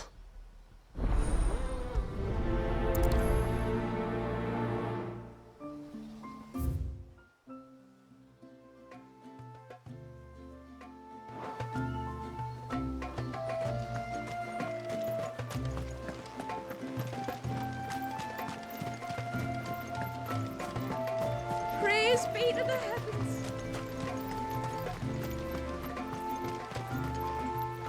Bloody beastmen. They're always up to something or other.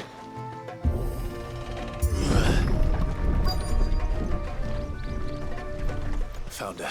They're almost at the gate. But they won't be coming any closer.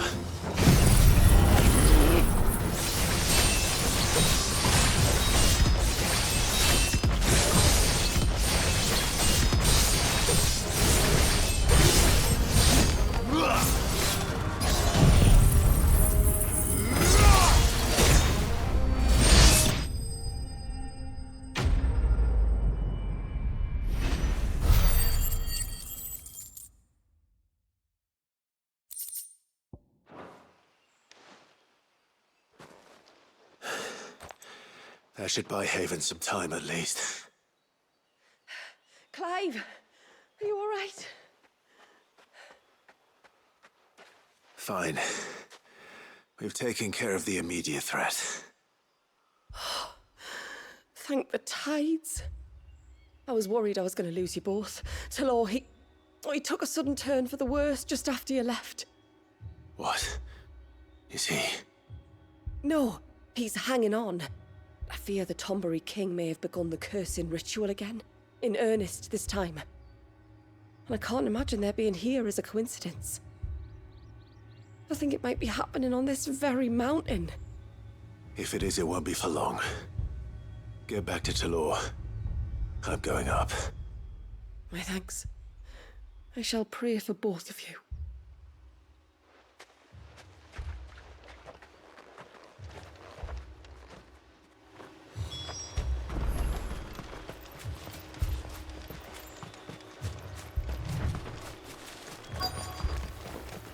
More of them.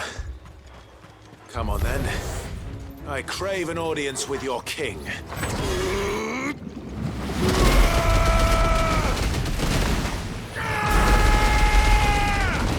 Farewell.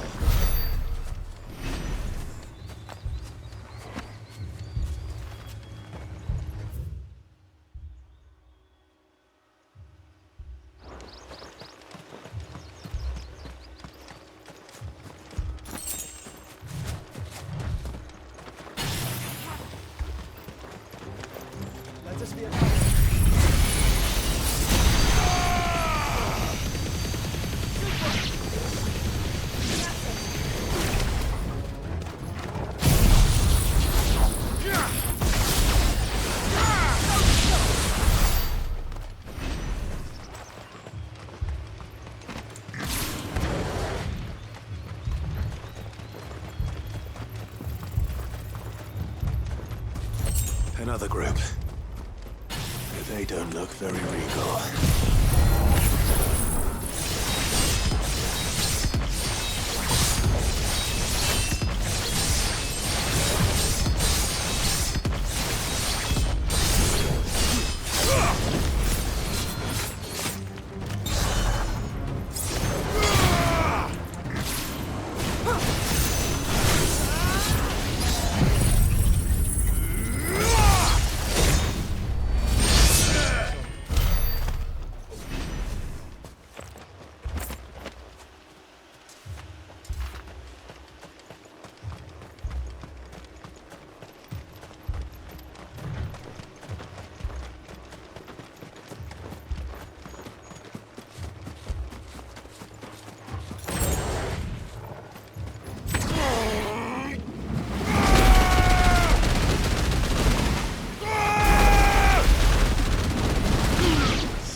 It's over.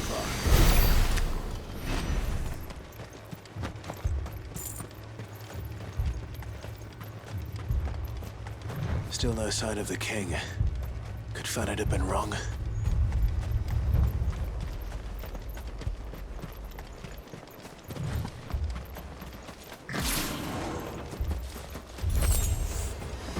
There's dozens of them. The king must be close.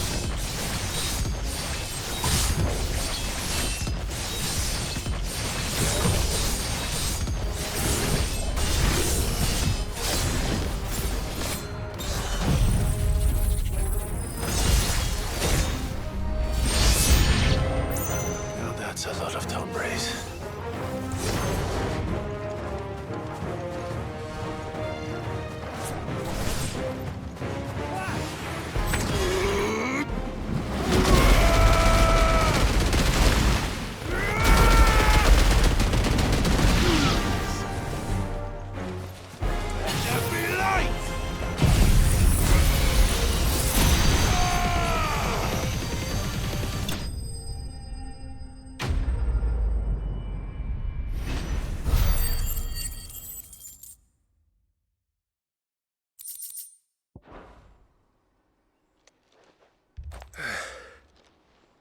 Looks like that's the last of them.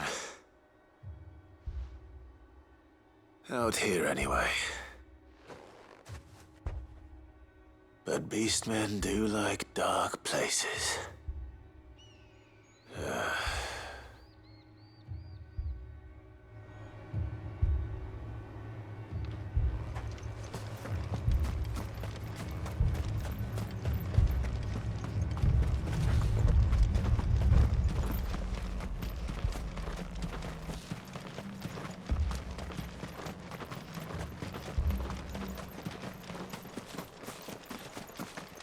Well, I'll be damned.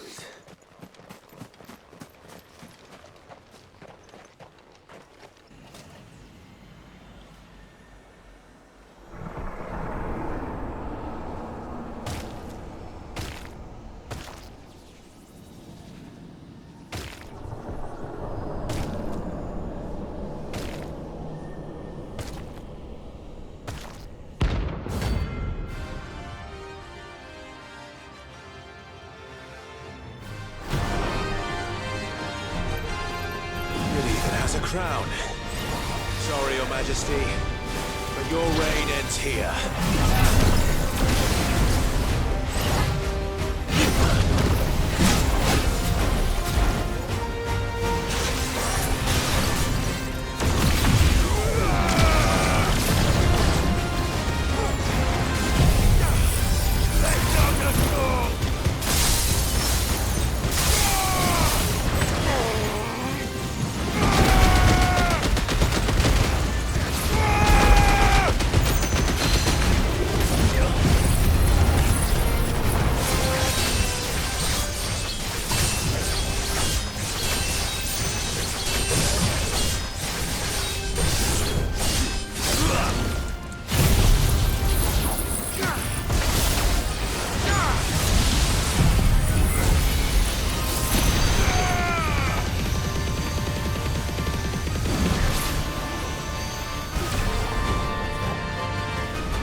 It's done.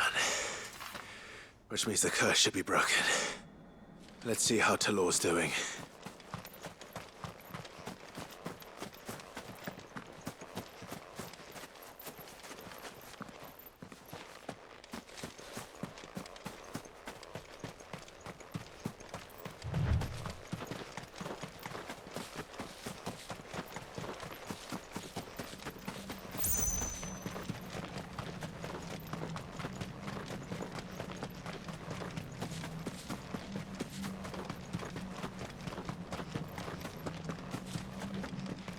With their king dead, I can only hope the Tomberries will retreat back to the forest.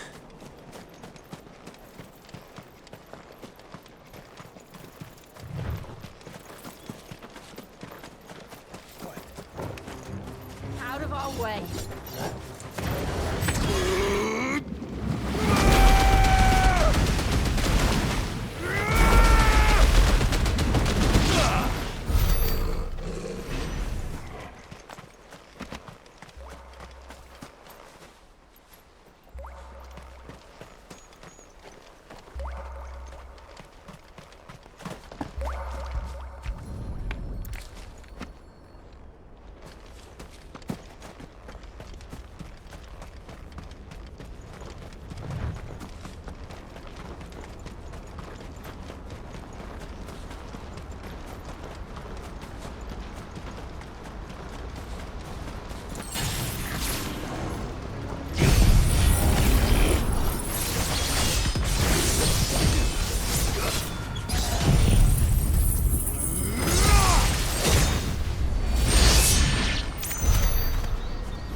That's him.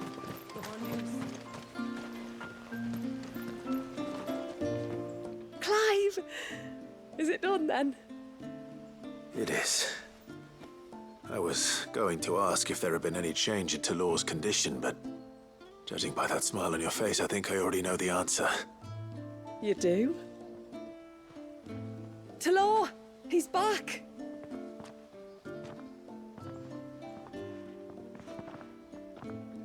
Thank you, my lord. I can never repay you for everything you've done for me. I owe you my life. I'm just glad the curse is lifted. There is one thing I'd like to know, though. If you don't mind my asking. What made you seek the Tomberries' help in the first place? Oh, that, well, you deserve to know. It was years ago now, back in my trading days. The Sons of Greek arrested me in Oriflamme, chained me up in a lightless cell with a great sword hung over my head, ready to fall if I didn't confess. Though they never said to what. I didn't, of course. So eventually they just let me go. And I never told a soul. try to forget it ever happened. But then you came along and the sight of your sword brought it all flooding back. I couldn't sleep, couldn't eat, couldn't hardly breathe, and I thought that if I gave my old chain to the Tomberries, maybe they could take all that pain away. All that anger. But it only made it worse. Oriflamme has fallen. And the men who tortured you likely fell with it. If only I'd known, I might have spared everyone a lot of trouble. I'd convinced myself that you were like them, that all outsiders were the same, but you're not. Far from it. Thank you, son. Thank you.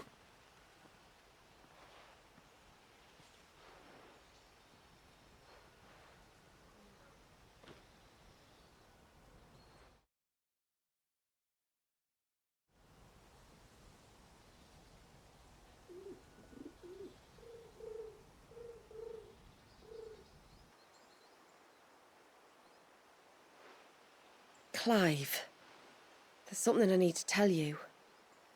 After we parted ways on the path to the cloak, I went straight back to Talor and explained to him what you were doing on his behalf. And just like that, his pain began to fade. What do you mean?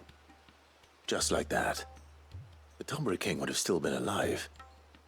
I had to contend with dozens of his minions before I found him. Then perhaps one of them warned him of your coming and he broke off his ritual. Or perhaps knowing that an outsider was fighting for him was what lifted the weight from Talor's heart. I know from experience that many illnesses are not wholly physical, but of the spirit, at least in part. Was there ever really a curse then? Or was Talor simply suffering from the pain of his memories? And the guilt of what he'd done? For all the difference it makes. I suppose we'll never know. Maybe not. But this much I do know. It was your strength and your selflessness that healed his heart in the end. I'll be sure to tell my healer friend when I get home.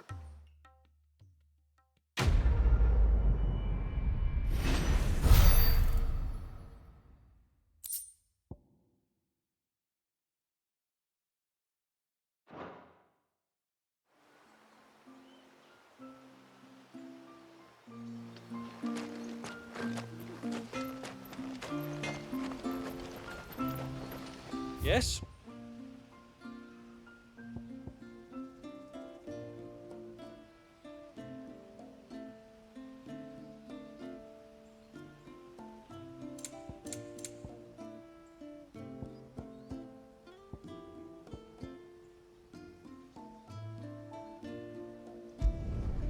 There.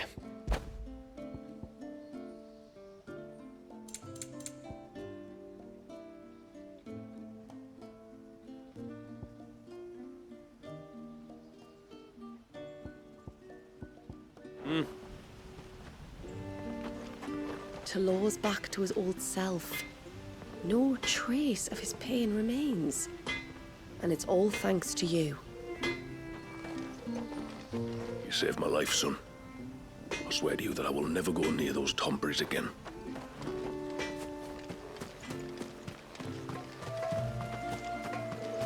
Hey, mister! Over here! Please, mister, you've got to help us. The village is in danger, and if someone doesn't do something... you should have seen it! Stop. Take a deep breath and tell me everything. Starting with your name. Sorry, my name's Eirik. When you went up to the Erev was with Miss Shula, I followed you.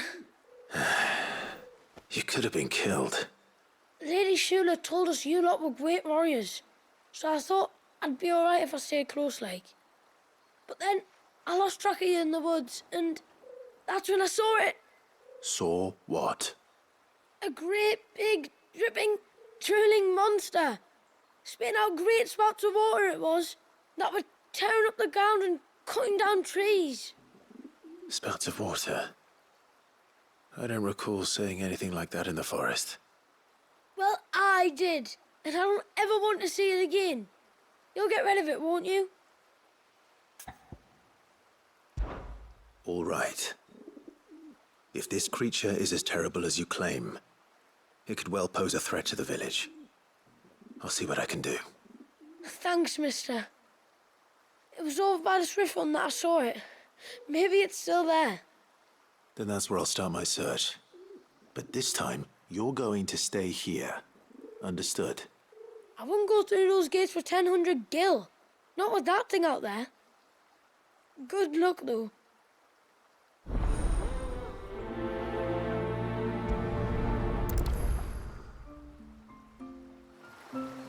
It was near the Swift when I saw the monster. You've got to do something.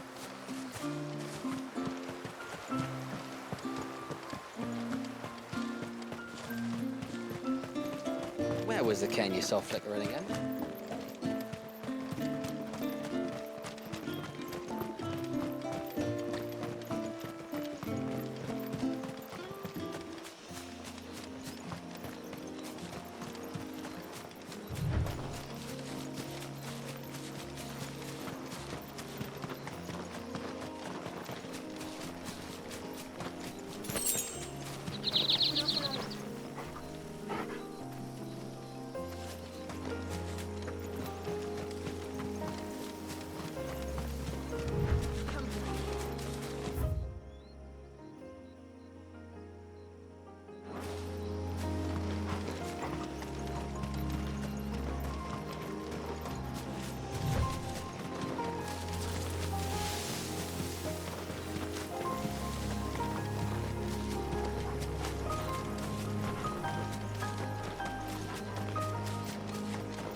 Is that the hunter?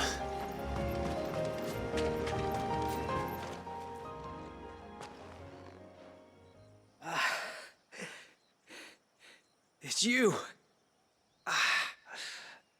Nasef's savior. Are you all right? What happened?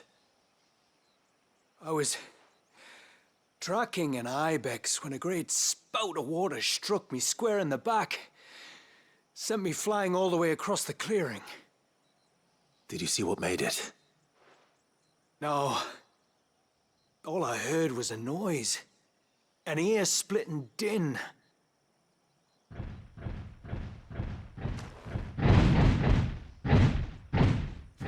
Might this be the culprit? Leave him to us.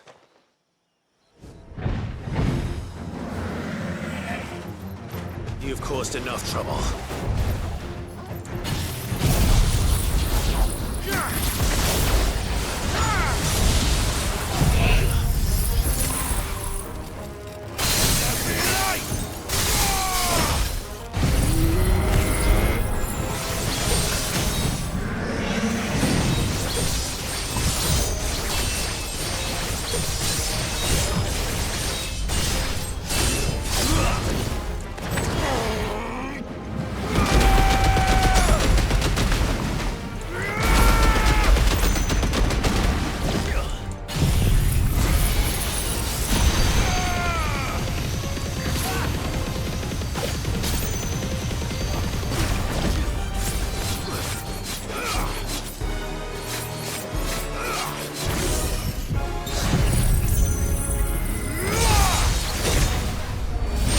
Over.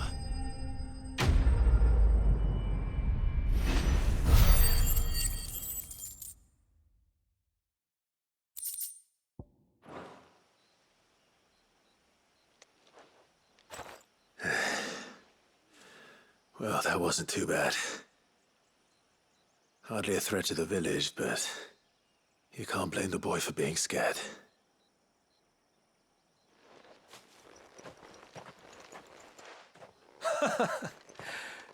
You made that look a lot easier than it was. Do you think that was the beast which attacked you? That thing? Not a chance. Would have heard it coming a league away. And the blast of water that hit me was beyond anything an Archelon can manage. Oh. A boy from the village sent me in search of a beast that could conjure such things, but...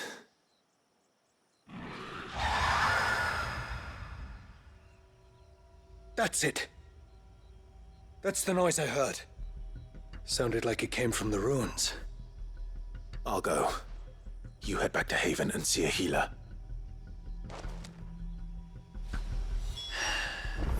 You keep your wits about you, all right? You don't want to end up like me.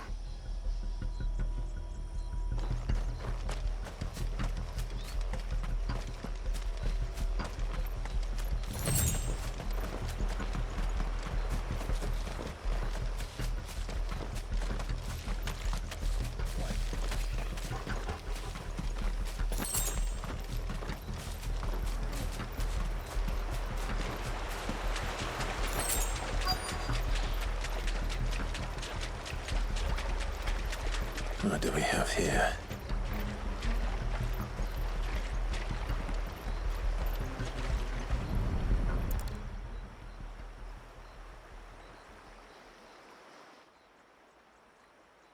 Found her. Something's been busy. Whatever this creature is, it's out for blood.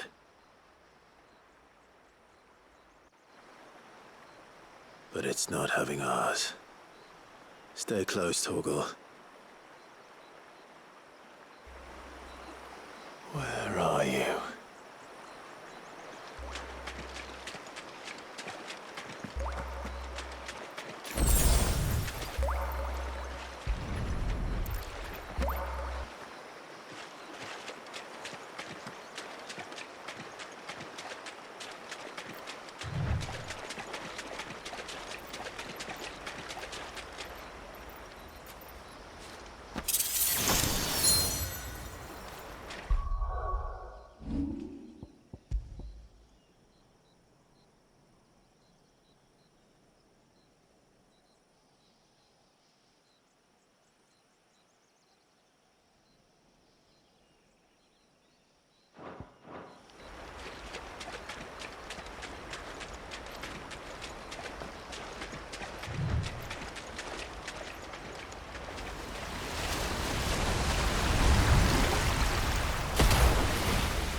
Fingers crossed that's the last of them. Either way, I should let Eirik know the danger is past. For now, at least.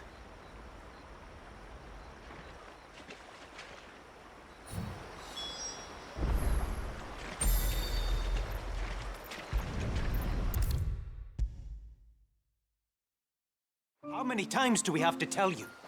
You're not to go out into the woods alone. But I wasn't alone. You're back. So? Did you find the fiend that attacked me and young Eirik here? I did. It won't be troubling you anymore. Yes! I knew you'd get it. Only because you warned me of its existence. Not that you should ever have learned of its existence, but all's well that ends well, I suppose. What was it, anyway? A manifestation of Leviathan's power. When we visited Wallius in the Surge, he was angry and afraid.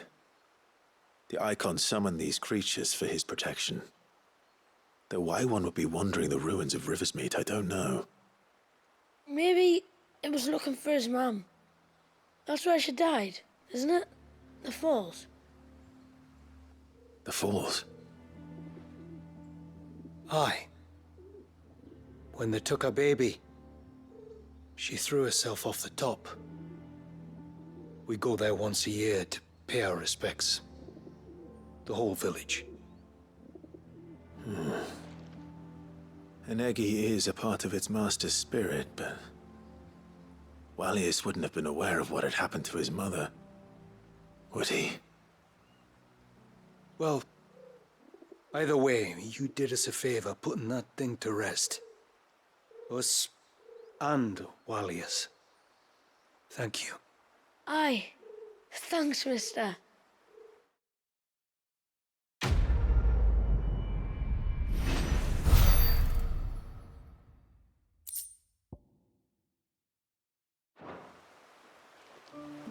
It was supposed to be me catching the beasts of the forest unawares, not the other way around. Just goes to show. You can never let your guard down. When I I grow up, I want to be a mighty warrior like you. I want to train with the sword every day. Inside the village walls, like.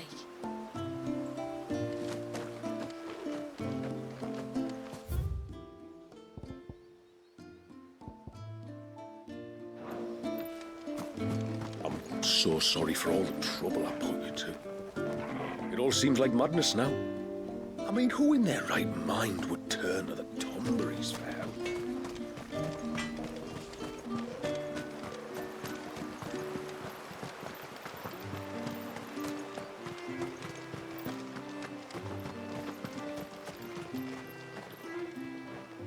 My lord, might I have a moment of your time? I would beg of you a service. Certainly. What is it? It's a long story. But before we get to that, would I be right in thinking Lady Shula told you about the witch from the north? Yes. She said that your ancestors found her here, and that it was she who taught them the spell to stop time. She was like Wallius, you know. A dominant. The Warden of Ice. My great-grandmother suspected as much. She cared for the poor woman when the end was near. And it was she whose duty became to attend her grave. A duty that was passed down to me. I see. And the service you would beg of me? Well, until recently, the path to the grave had long been blocked by a fallen tree. But when our woodsmen finally found time to move it, we quickly realized it might have been better had they not. On trying to clear the rest of the path, you see, we discovered that a flock of bloodthirsty beasts had claimed the cliffs beyond. None of us was a match for them. But you, my lord, have proven your strength many times over. Would you drive them away for us? Of course. I'll see the path is made safe. Thank you, my lord. The grave is in a place called Witch Drop. To reach it, one must turn left at the Winged Wains, then follow the path around to the right, deep into the forest. Why so far from Haven? It was where she lived. When our ancestors first came to Mysidia, they found her there, in an old abandoned village, and it was her heartfelt wish to return there in death. So when she passed away, my great-grandmother had a stone erected for her on the cliffs overlooking the place she once called home. How thoughtful. Well then, no time like the present. Left at the ships, then round to the right, you said. Just so. Thank you once again, my lord. I will join you at the grave anon.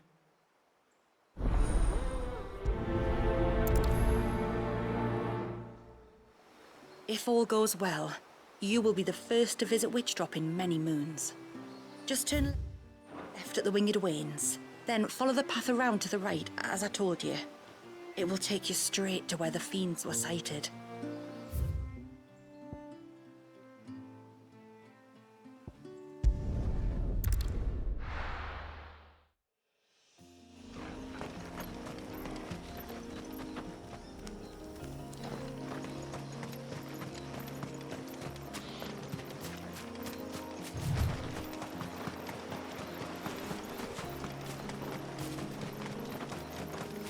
Caution, brother.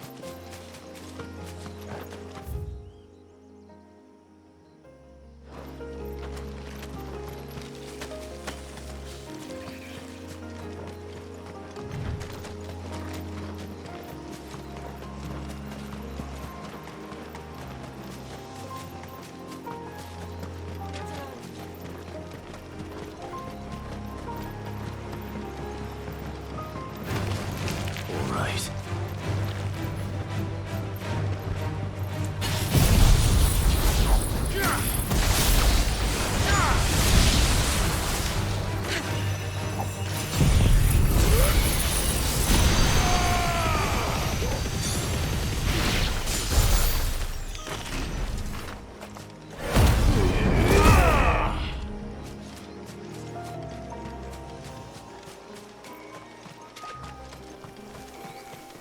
This should be the path to Witch Drop. Hungry, Toggle.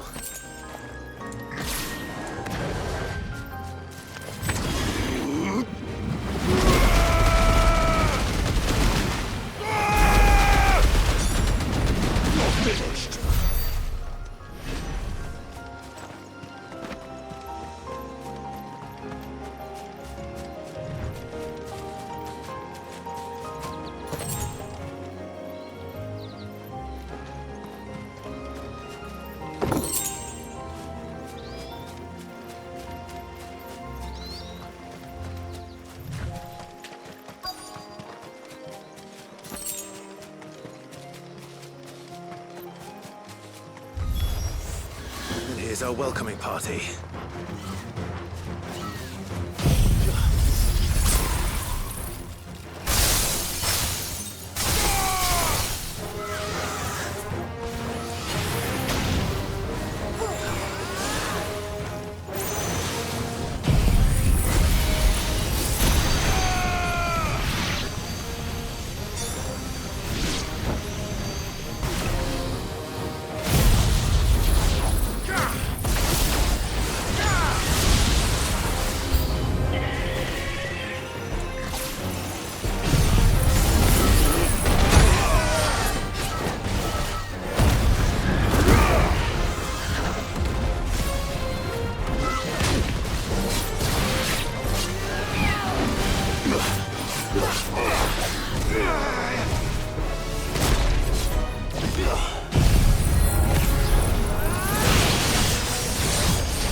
Looks like that's the last of them. Now, where's the grave?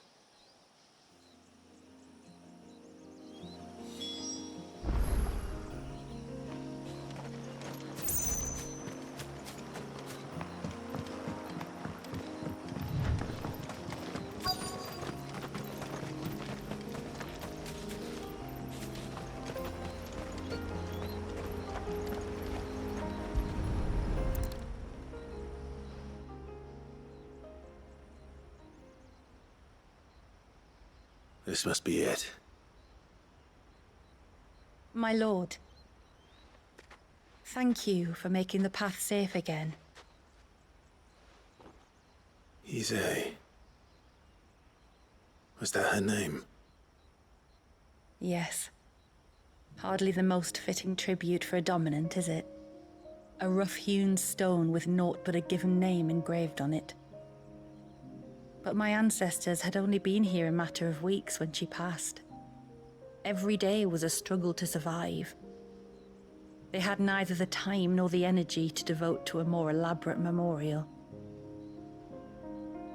Yet they spared what they could to grant her wish, that even in death she might continue to watch over her home. She lived down there then? In the ruins? That's right. They were once the living quarters for those who served up in the temple. When the Northern Thanes sent her here to weave her spell, this was where she and her retinue stayed. There were priests, handmaidens, and a knight sworn to shield her from harm. Of course, they were all gone by the time my ancestors arrived, fled or dead in the Western Wars. All except Ise, who remained till the end. Alone. Indeed. At least, that is the story as it's been handed down in Haven. But there is an epilogue to the tale. One known only to Lady Shula and myself. Some years after Issei's passing, you see, my grandmother came here to tend the grave and found a stranger kneeling before it. A knight, dressed head to toe in plate. She asked of him who he was and whence he had come, but received no answer. The only words he spoke were, "Tell me true, whose grave is this?" So she told him of how her people had met and cared for Issei, and how she had died. His only reaction was to stare up at the air of hours in silence. Then he left, never to be seen again. You said he was wearing plate. Was it black and gold? Do you know something of him? When we went up to the Air of Hours to unravel the spell, we were set upon by a shade in the shape of a knight in full plate. It manifested in front of the Vare, and in its ether, I felt Shiva, the witch. You think this may have been the same man my great-grandmother met? Issei's knight? I don't know. Maybe. All I can say for sure is it was intent on protecting her creation. Or perhaps her spirit? What remained of her ether, preserved in the Vare? Perhaps his spirit too became enraveled in her spell, frozen in an eternal vigil. Till we ended it. If the shade you fought was Issei's knight, then ending it was the greatest gift you could have given him. Now he can return to the sea, to be with his lady once more. And if his spirit should ever return here to visit her grave, I shall ask his name, that I might carve it in the stone next to hers. That they might be together. Once and for all.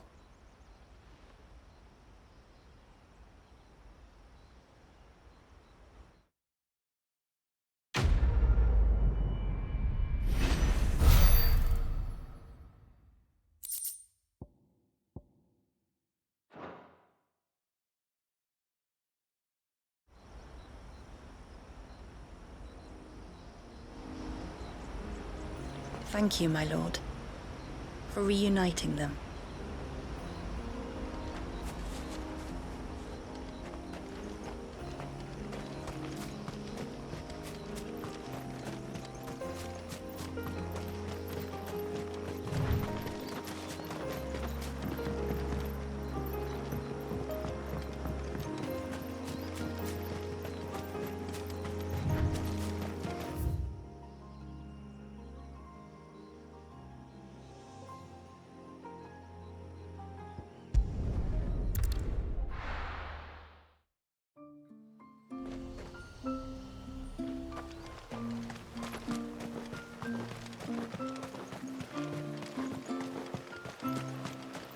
That's him.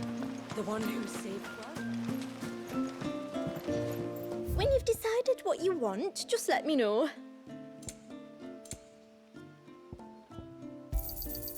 Here you are. May it serve you well.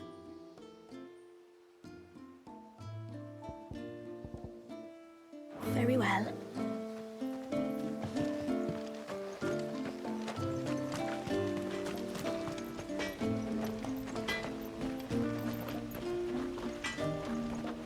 Yes?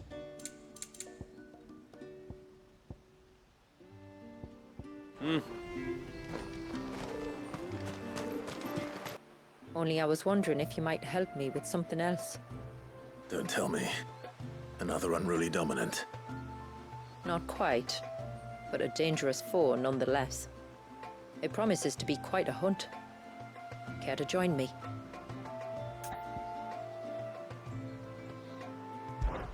All right. Tell me about our quarry. A fiendish, cold-blooded beast known as a Givra. Normally, we leave such animals well alone, and for good reason. But I have an even better reason to want its tongue. its tongue. If you'll permit me, tributary, I can explain. Certainly, Yamila. It's been over a week since me sister gave birth to her first child, yet she still isn't back on her feet. We've tried everything to restore her spirits. Physics and nostrums, the laying on of hands and of leeches, but all to no avail. The healers tell me there's only one hope left. A broth as potent as its ingredients are perilous to procure. It isn't only Yamila's sister who stands to benefit from this, by the way. There's her baby to think of, and Walias, too. She'd agreed to be his wet nurse, you see. I'd be glad to help. Thank you. Our hunters have no shortage of skill, but this task calls for more than that. And it won't be achieved through weight of numbers either. The Givra is as wary a foe as it is a deadly one. 2 hunters might catch it unawares, but any more than that, and it would pick up our scent a league away. Then it is decided. The 2 of you will go, while Jill and I occupy ourselves here. Perhaps we might help prepare the broth. That would be most kind of you. Come then, Clive. The river of time flows fast, and so must we. There's a Givra that has claimed the ruins at the foot of the mountain as its hunting ground. But as I say, they are wary creatures. We'll need suitable bait to draw it out. The flesh of a forest ibex should suffice. To the forest, then.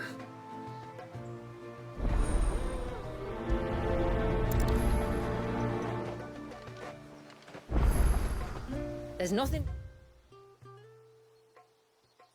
Givra loves more than a fat haunch of ibex. There speaks the voice of experience. Do you hunt often? Since I was a girl, my father would take me. Then after he returned to the sea, Yamila's father. Our families have always been close. Even if her sister wasn't Walias's wet nurse, I couldn't stand by and watch her suffer.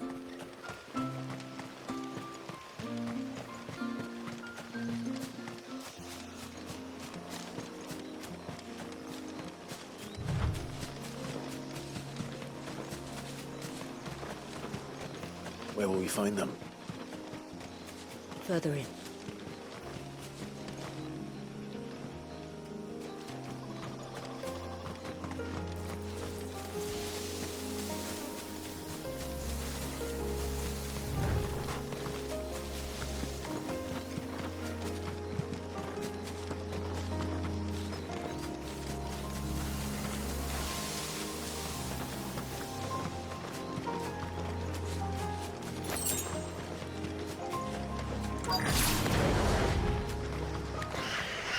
These will do nicely.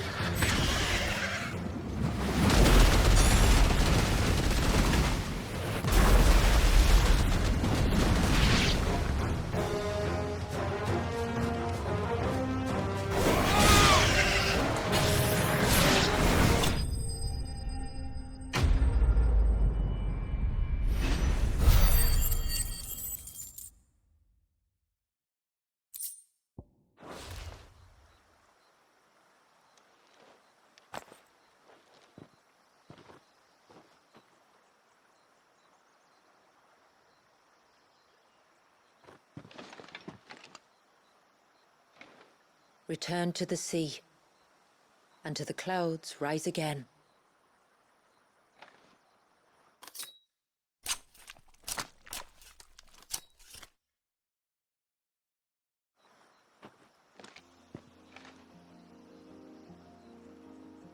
We have our bait then. What next? Next, we pay a visit to the Dark Gate to pick some local weed. It'll help disguise our scent.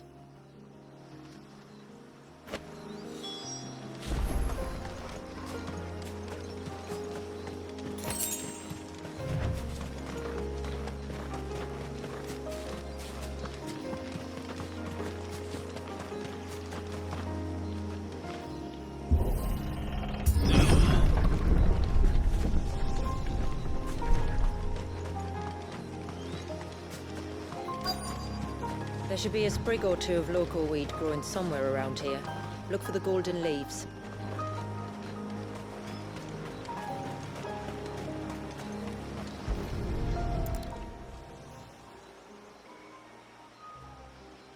Is this it? Aye, that's the stuff. Crush the leaves between your fingertips and rub them on your clothes.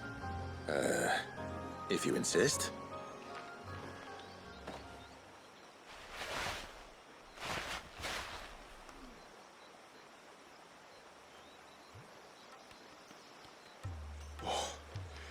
You could have warned me about the smell.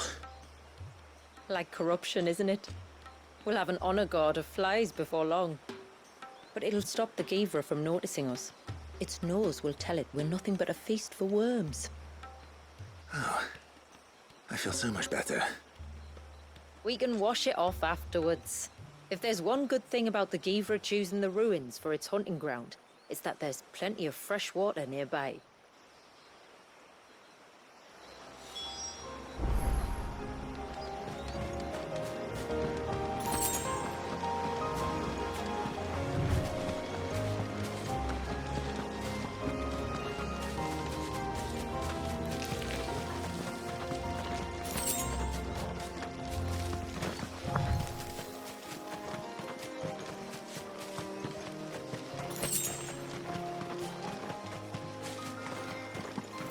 Where should we lay the bait?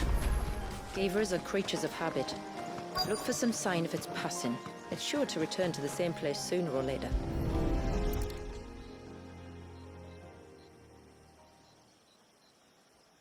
Marking its territory. Something was. A curl, maybe.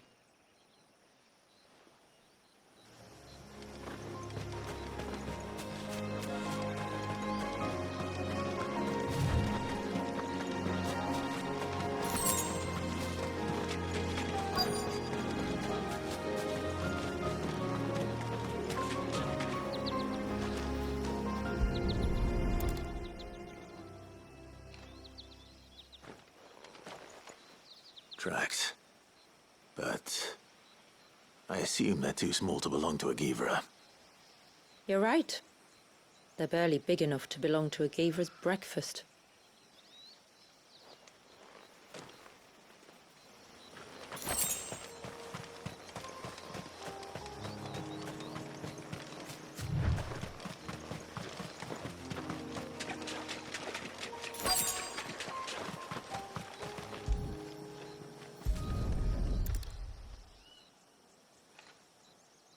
A fresh kill.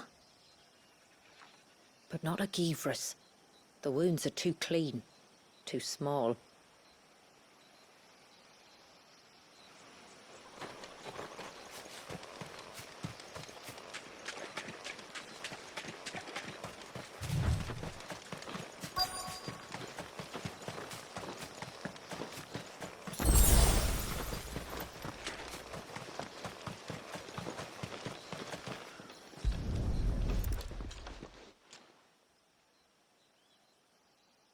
These look like a predator's tracks.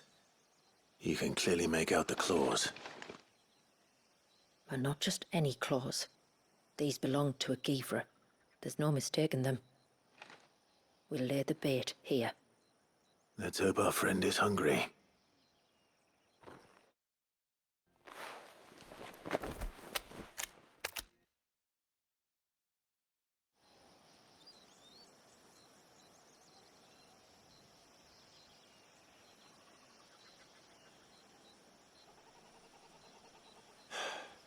Still no sign. Patience, Clive. Hunting's not something you can rush. Have you stalked these beasts before? Once. Givras are fast, so the job called for a bearer. But even with my knack, it was a close-run thing. Not many leaders would take such risks for their people. Says the man who battled an Eikon to save a boy he barely knew. It is the way of the moats of water to use what gifts we've been given for the good of all. And I gather it's your way too. It was Sit, the man whose name I bear. He fought for his people and their future with every fiber of his being. I'm just following in his footsteps. In many ways, you remind me of him. Me? You're confusing daring with desperation. quiet. Something's coming.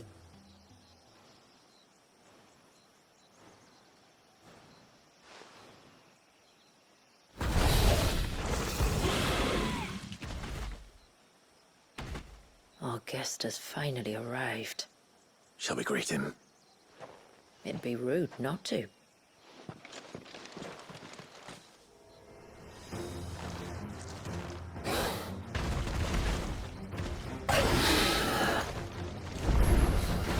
Don't let it escape.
It's over.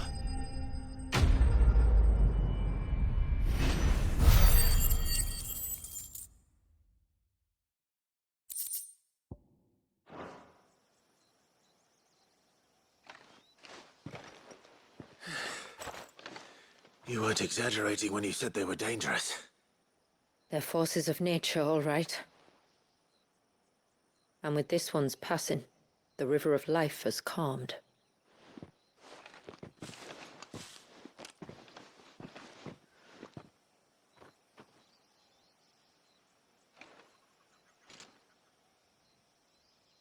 O roaring torrent, son of storms, may your spirit run free in the open ocean.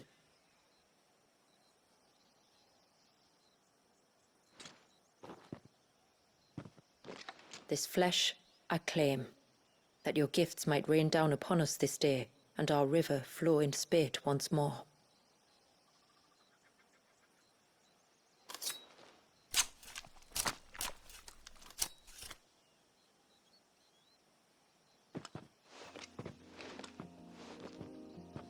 Well then, let's return to the village. We must get this tongue to Ymilla before it spoils.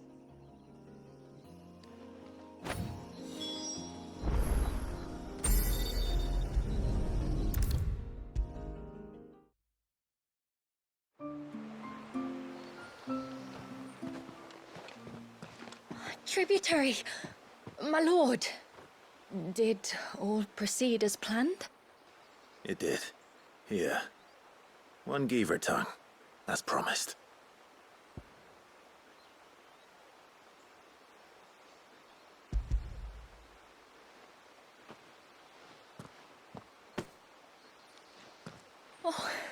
Thank you. I shall add it to the broth at once. By your leave, tributary. If there is anything else that we can do to help, you need only ask. No, no. You've already done more for my family than I can ever repay.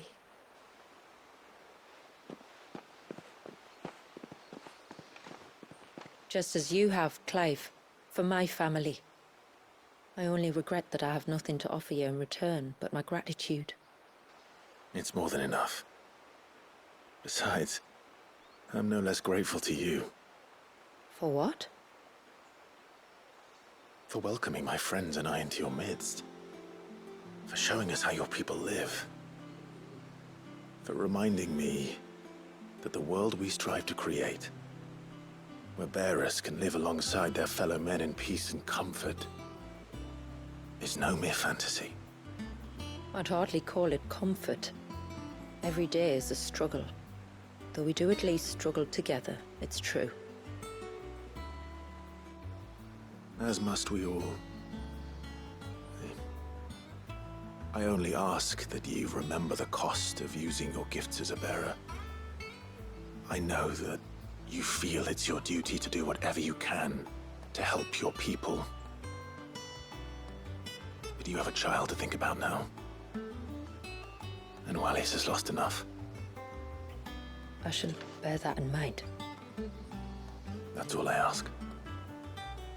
Oh, and if there is anything else that we can do to help, well, you know. Thank you. Truly.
It is good to have him back.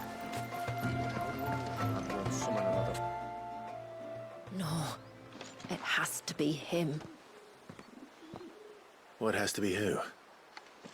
If you, don't mind my asking. It's not your asking, I mind. It's my explaining. But I don't see any other way around it.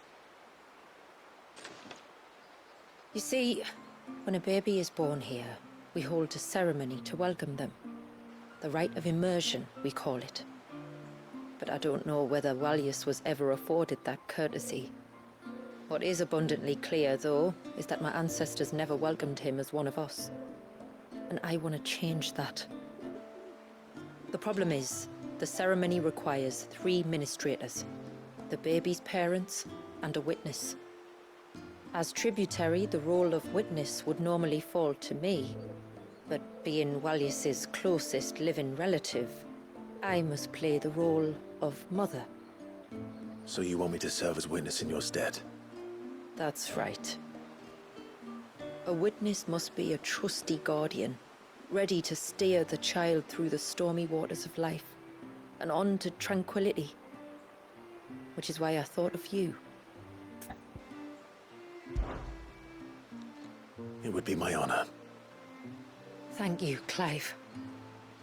So, if you will serve as mother and I as witness, who will take on the father's role? I have a younger brother. He should be making ready for the rite as we speak, though whether he is or not. Let me introduce you. Please do. If he's anything like his sister, I'm sure we'll get on famously. I'll bid him come to the Witten Hall. Will you wait for us there? Gladly.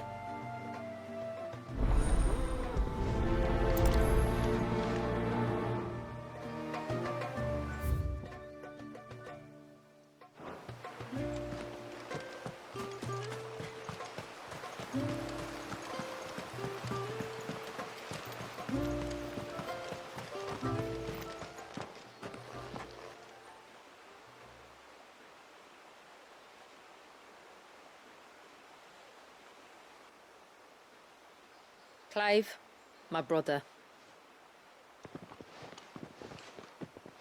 If it isn't my old mate Sid! You? So you do remember me, even stripped of my cunning disguise? I'm touched. You two know each other? My friends and I crossed paths with your brother on our hunt for the dusk crystals, during which we saved his life. 3 times, was it? 3, 4, who's counting? All I know is when Shula mentioned she'd called in Sid the Outlaw to help young Walyas, I could be sure that the little rascal was in safe hands. I mean, having seen you in action back at the tower, I know exactly what you're capable of. So the mercenary you met in the Sage Spire, that was Clive. And he saved your life? That's a rather different story from the one you told me. And a far likelier one at that. It would appear my family owe you twice over.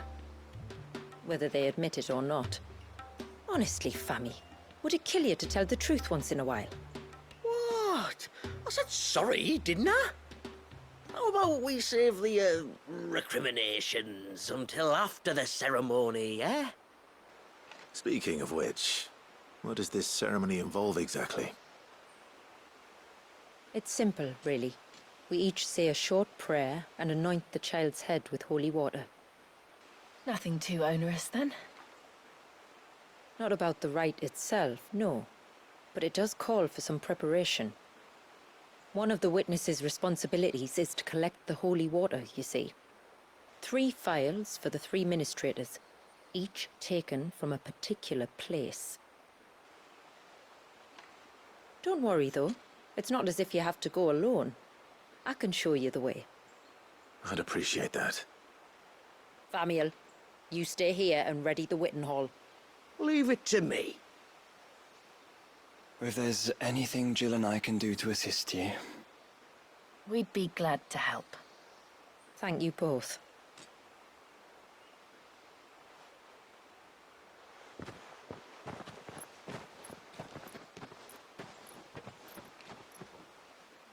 All right then, let's get started, shall we?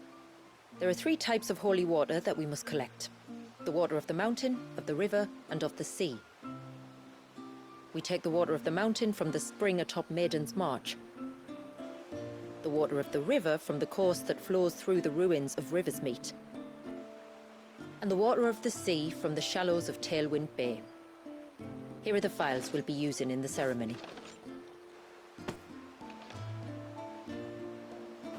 I'm ready to leave whenever you are.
Someone's in trouble.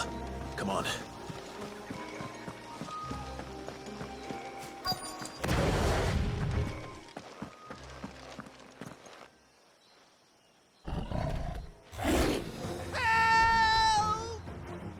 Help?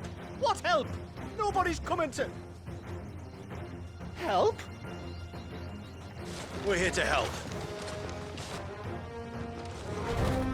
Keep its attention on us. I'll do more than that.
Is anyone hurt? Oh, Sid! Thank all the clouds in the heavens you came. You saved us. Again. Would you two care to explain what you're doing up here? The chief sent us to fetch incense for the ceremony. So the Witten Hall smells nice. For the little Ben. You mean to tell me you braved this den of deadly beasts for some tree sap? You don't have to do everything he says, you know. Or if you must, at least have the good sense to ask one of our hunters to accompany you. We're sorry. It's fine. Just go back to the village before you get yourselves into any more trouble. Right you are. Oh, and thanks and that.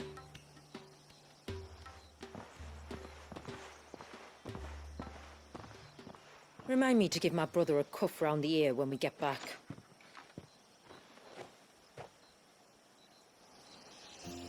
Right then. Let's collect this water, shall we?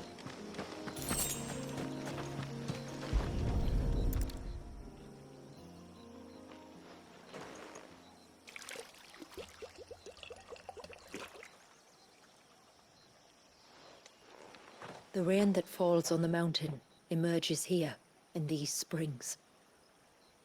The source of the river. The source of life. Precisely. Take care not to spill it. Right. Let's save that for the ceremony.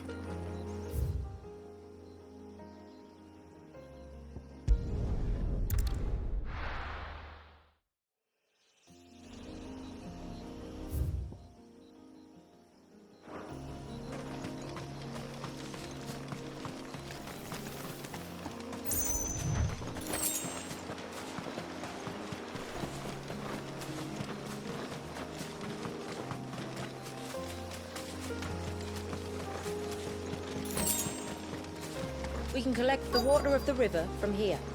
All right.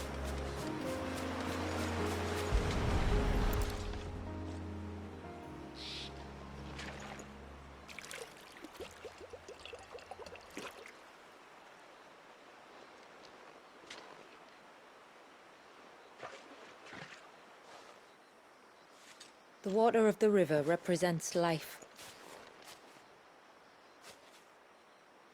It is constantly moving, constantly changing.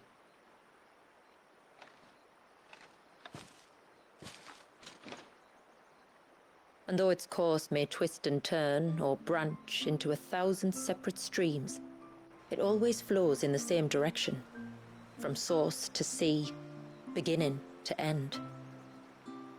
Like time. What of Wallius then?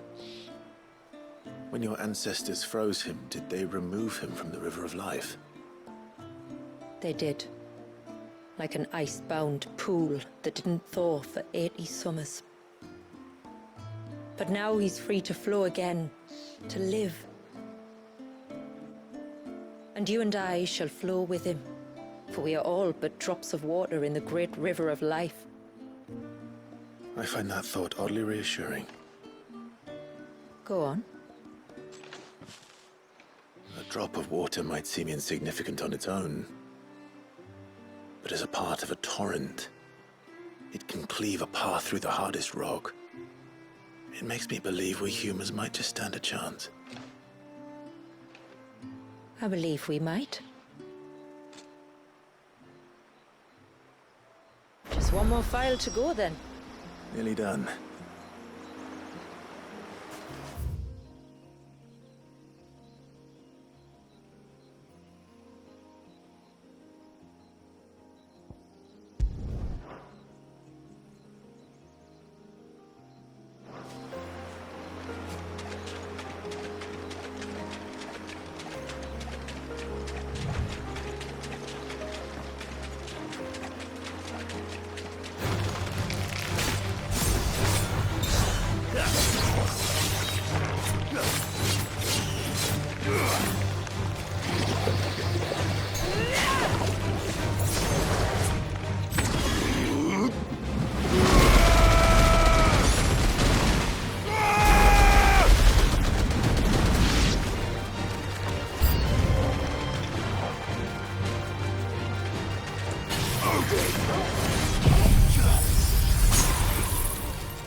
This path leads down to the coast. Usually we keep this gate shut tight, but since this is a special occasion...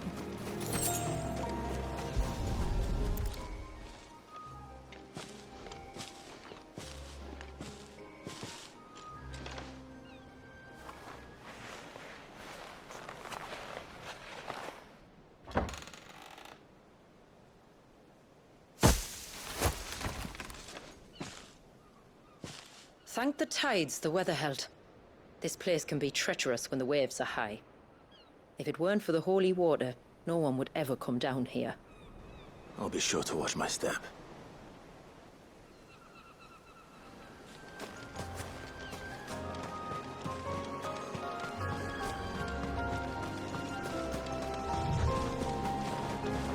Water flows to the sea, then rises into the clouds. Just like life, the end is not the end, only a new beginning.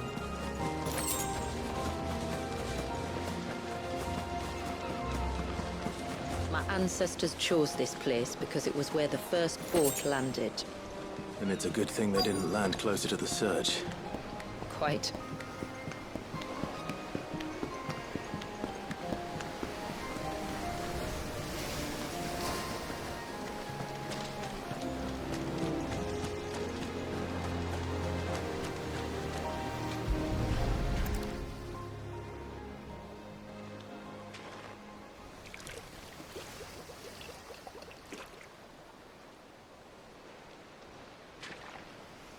The water of the sea.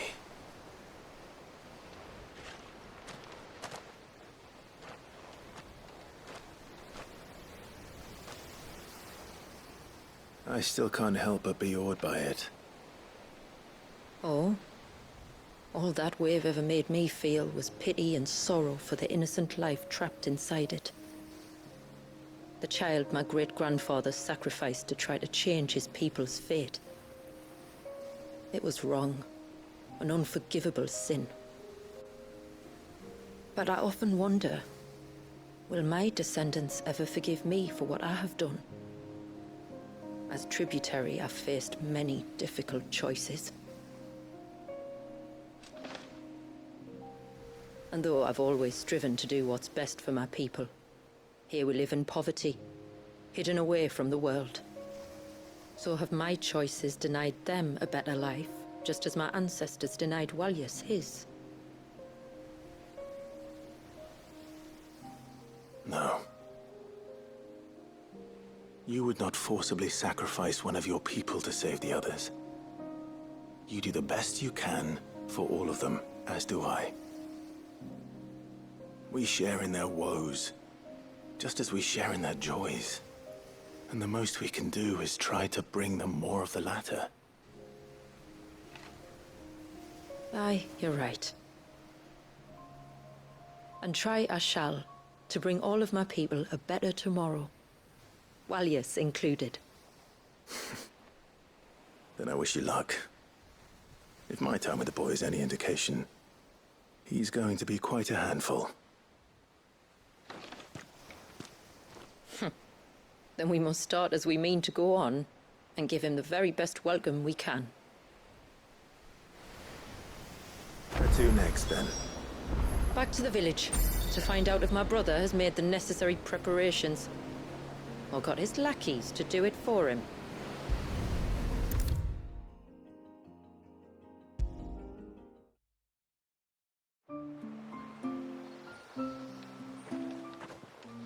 We have the holy water. Is everything else in place? All ready to go. Told you could count on me. Then let us begin. Famiel, have your men summon everyone to the Witten Hall.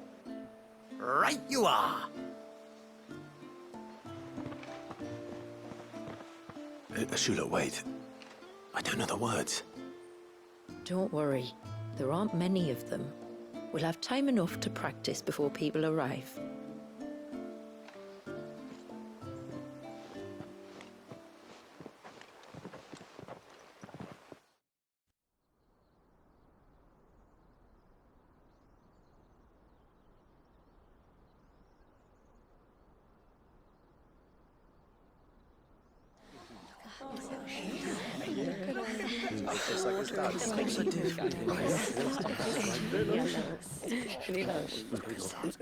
My friends, we are gathered here today to welcome this child into our community by the rite of immersion, as has been our custom since the first reign. As tributary, I would normally perform the rite with the child's parents, but Walyas's mother and father returned to the sea long ago. So I, and my brother Famiel, shall serve as his family, while the one who returned him to us shall bear witness in my stead. Clive, if you would step forward.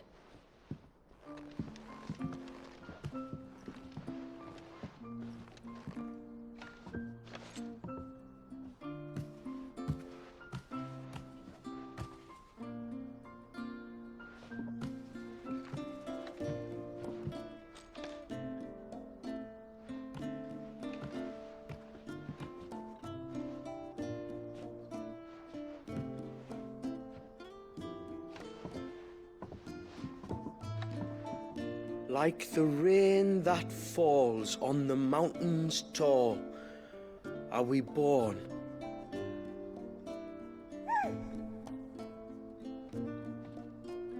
Like the river that flows through the valleys below, do we live.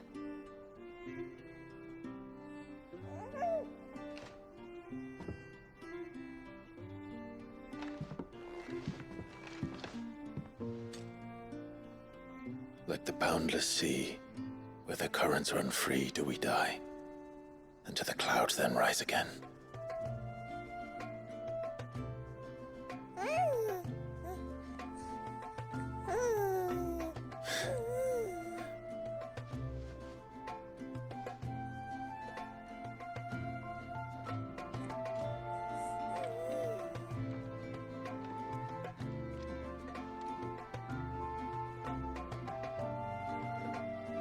The circle of water is the circle of life.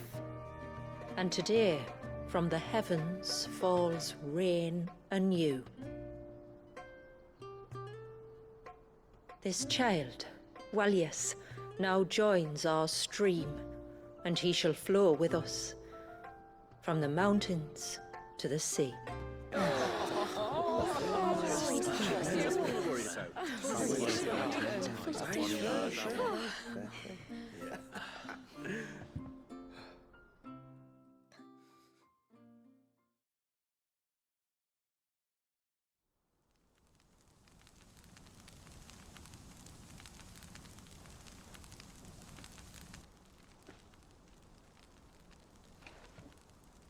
You played your part to a T, Clive. Thank you. It means a lot to us. I was honored to be asked. And terrified I'd miss. Now that you're part of the family, young Walyas, my lad. Uncle Samuel can teach you the ways of the world. Oh no, he can't. Eh? Don't be so hasty. Your brother's knack for self-preservation might serve him well. Ha! You are never going to let me live that down, are you?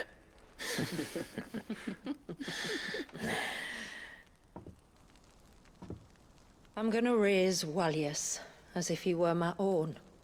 Teach him everything I know about life, our people, and our past. But with all the mother crystals gone, he will grow up in a world without comforts. One where we only have ourselves and each other to rely on. I'd say your people are better prepared than most to survive in such a world, Shula. To thrive, indeed, under your guidance. Only if nature continues to smile on us. If we were to lose her gifts, we'd be left with nothing at all. Yes.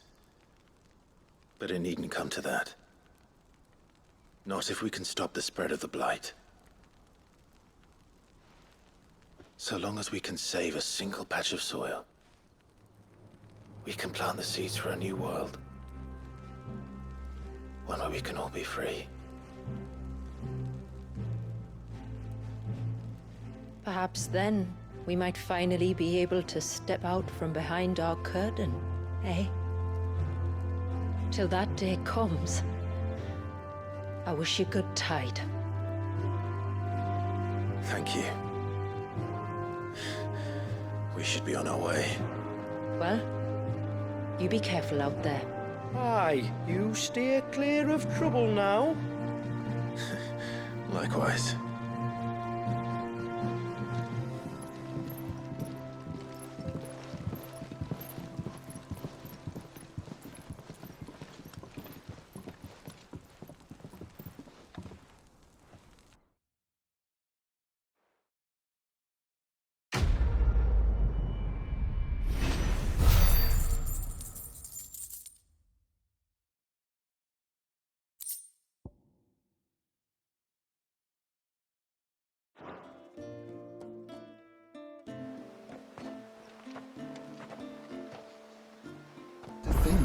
We must be the first outsiders to have witnessed that rite in over a century.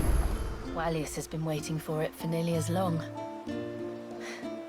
He seemed pleased to be finally rejoining the family. Now all we have to do is save that family. To change our river's course.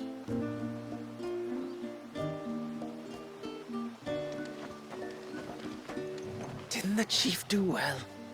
His performance made all the maidens in the village go misty-eyed. Nah, that was our incensers doing, I reckon. The smoke like. Cheers for helping out Halleck and Marnik, by the way.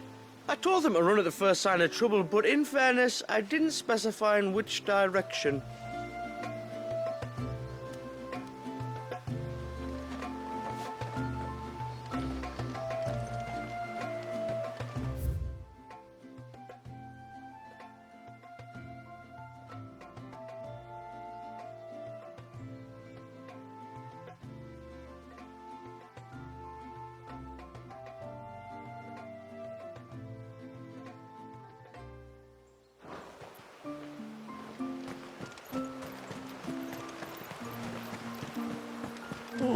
Marius is a little sweetheart. Reckon my steel's just as good as any.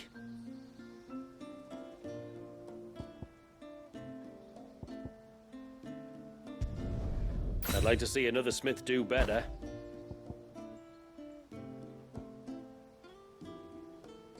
A good tide to you. You don't reckon Shula's thinking of dispelling the glamour, do you?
You don't reckon Shula's thinking of dispelling?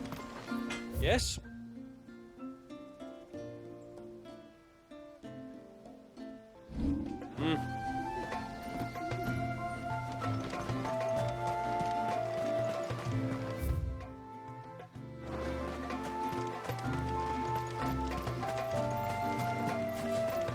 We're offering a prayer to our ancestors that they might continue to watch over.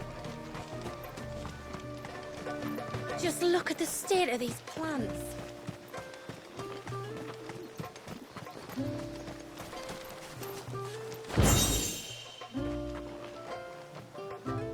Ah! Just the man I've been wanting to speak to. Hervé, I see you're still here. And here I am to stay. I've been accepted as part of the family and get to spend the rest of my life with the woman I love. Oh, I could shout it from the mountaintops! But you won't, because you know our secret must be kept on pain of death, don't you?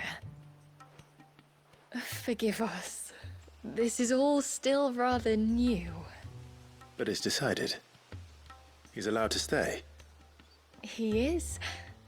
On the condition that he agrees to abide by our laws and work for the good of us all, never leaving this place save with the tributaries' permission. As if I'd ever want to. I'd sooner die than be parted from my little canary again. Well, be sure to think about that next time you feel like shouting from the mountaintops. But my little canary, all I ever think about is you. I'm sure the two of you will be very happy. And should that ever change, I can always beg the tributary to reverse her judgment. But thank you for everything.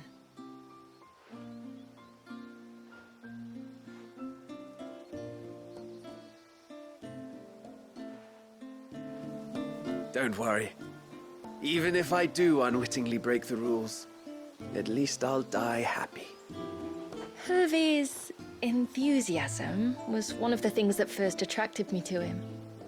I only hope we can turn it to more productive ends.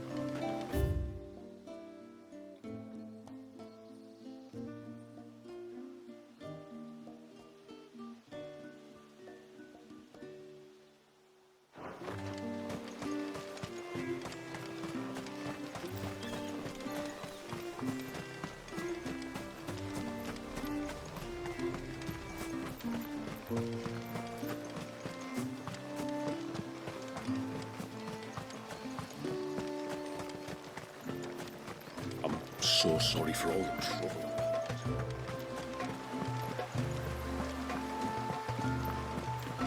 Wish I got to go off on adventures.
You don't reckon Shula's thinking it as well? What is it you want? Flawless. You can't expect me to make something out of nothing. I'll need more than that.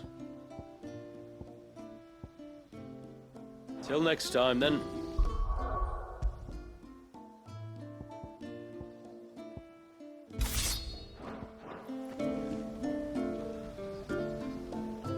Reckon my steel's just as good as any. Flawless.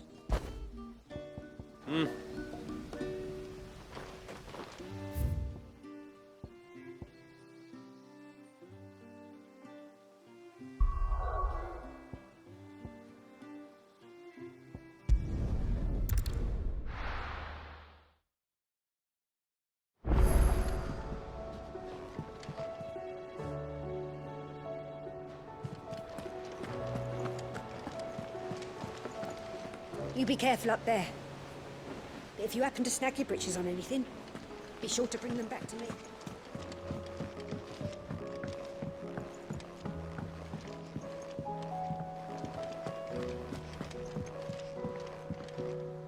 Clive.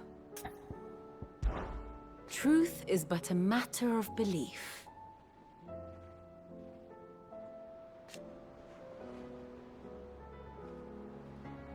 Alas.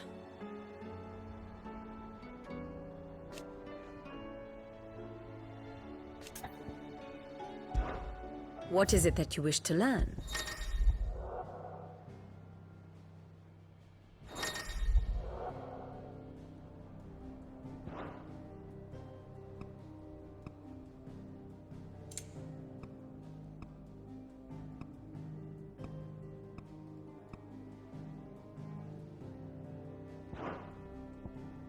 Here you are.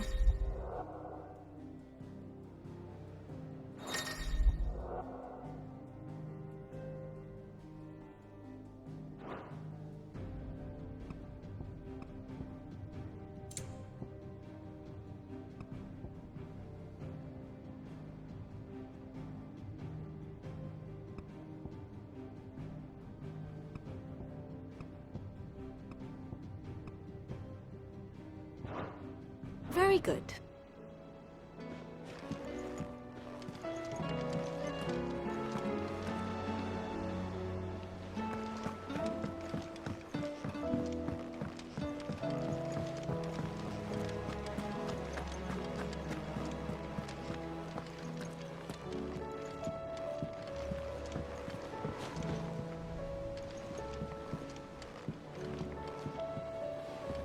Brother, I put Father's helm in your chambers.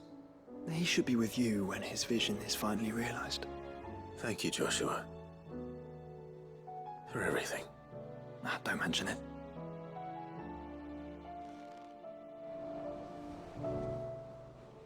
Clive.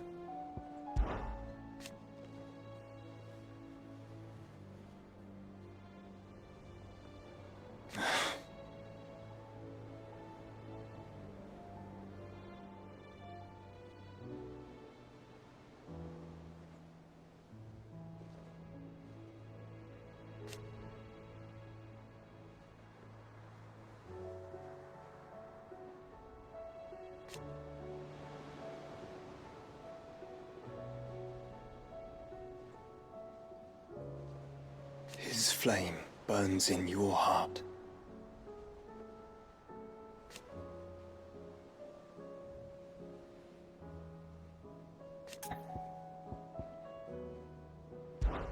Chroniclers of the Fallen.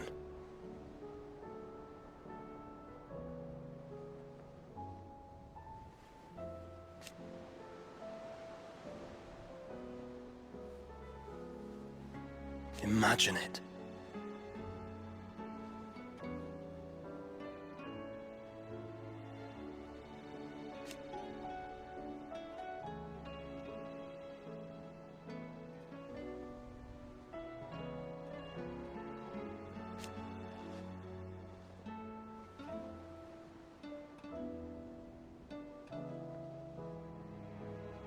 But it may yet end with us. Journeying through Mysidia.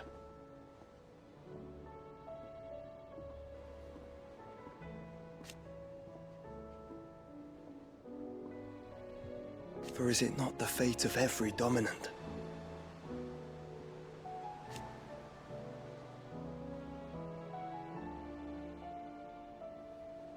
And so it falls to us.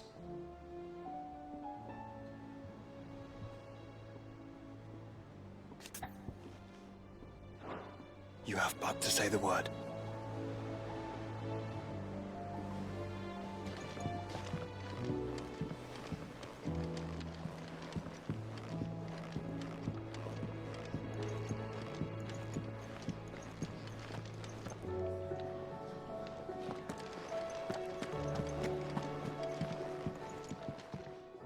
Clive, my boy. Well, don't do anything I wouldn't. It's him, I tell you. The Crown Prince.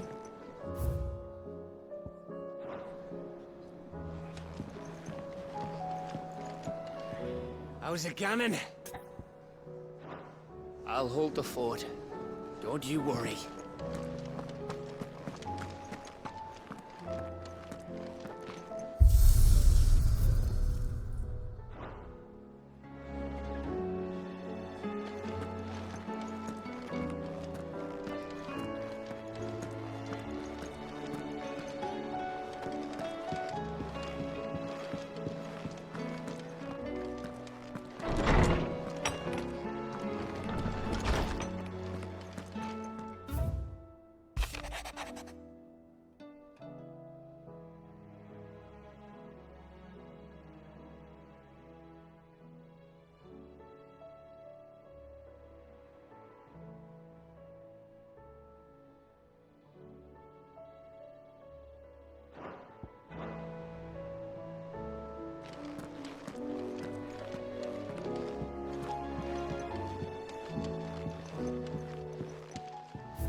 It's not time yet, is it?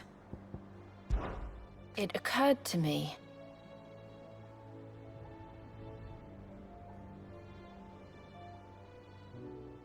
The fallen Mother Crystal.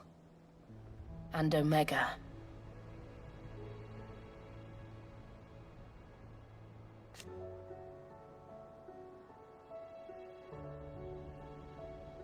But you saved me.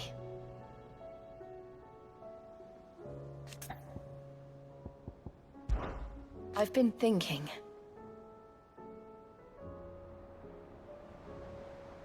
But what of Shiva's dominant?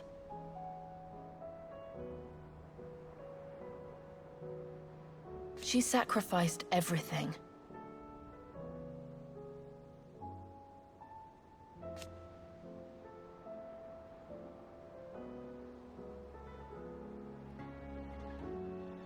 And in so doing,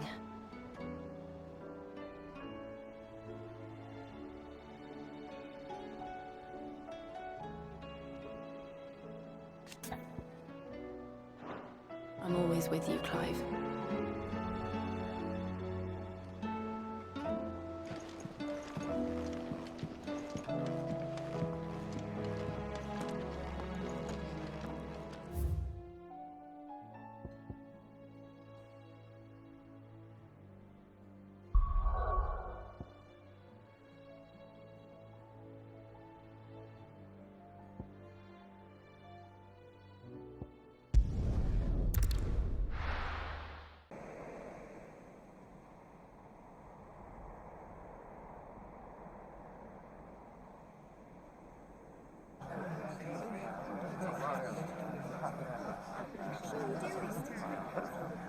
Oh, while you're at it.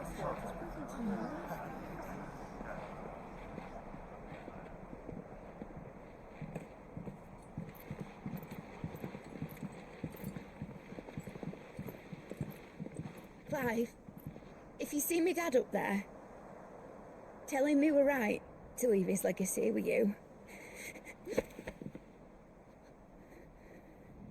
Tell him he'll be in the front row. There's no way he'd miss this. Well, behave yourself, Mitt. We'll see.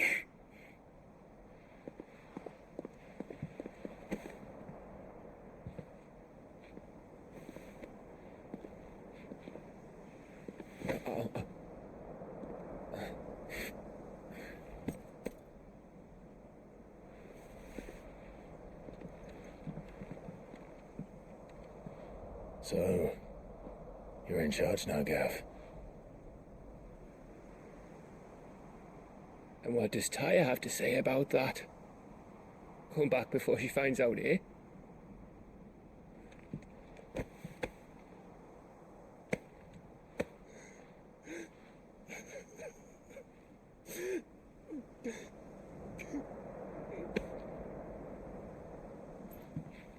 Thank you, Yote. I'm sorry.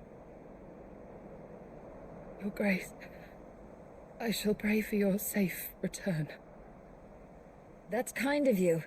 But you should pray he took his medicine. I didn't spend all night grinding herbs for his lordship to leave them on his nightstand. Again. You needn't fear, Lady Tyre. And thank you. See that your brother comes back in one piece. Or, at most, two. Any more and you can heal him yourself. I'll keep that in mind.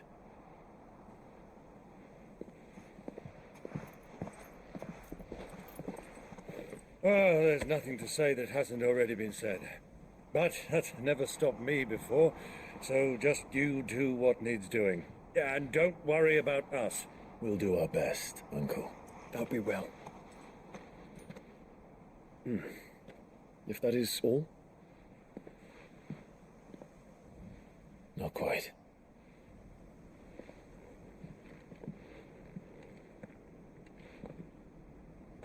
Jill.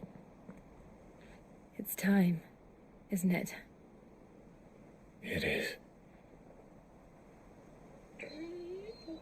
Take take care of him. And you take care of her too, boy.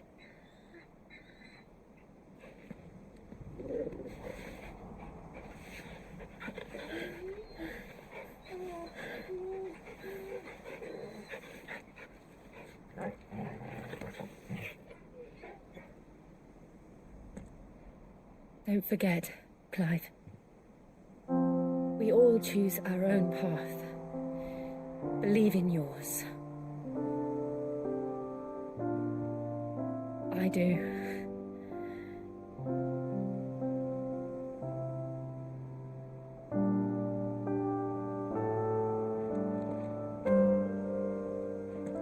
I'll be back. I promise. I love you, Jim.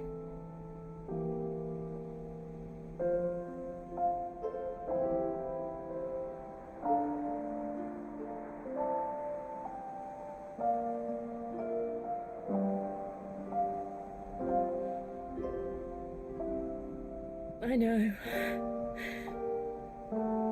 I love you too.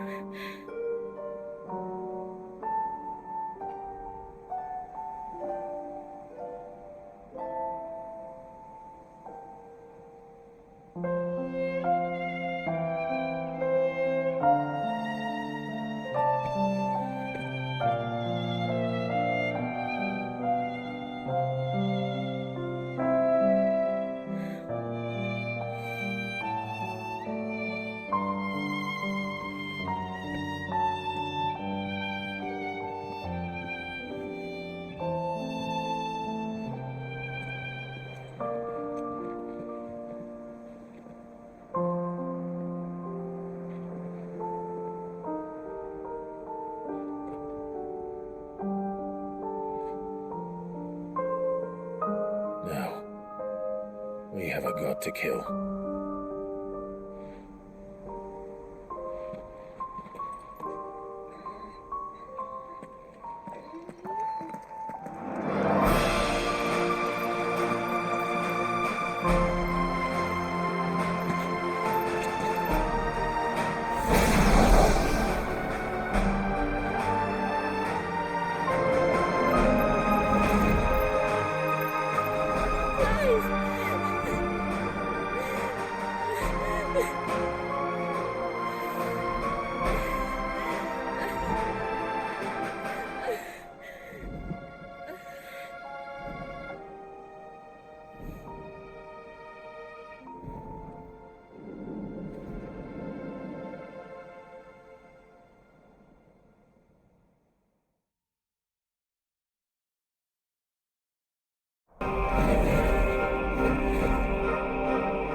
So, this is Origin. A far cry from heaven.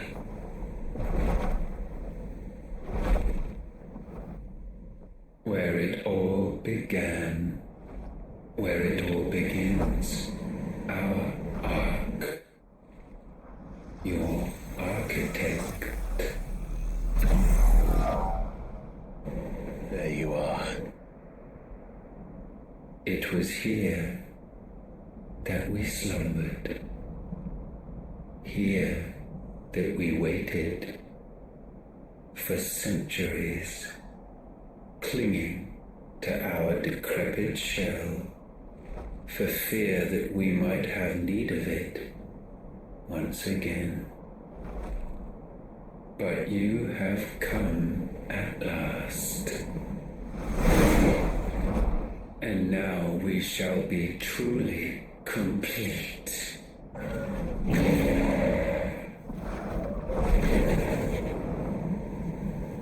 Well, there's 3 of us and 1 of him. Let's make it count.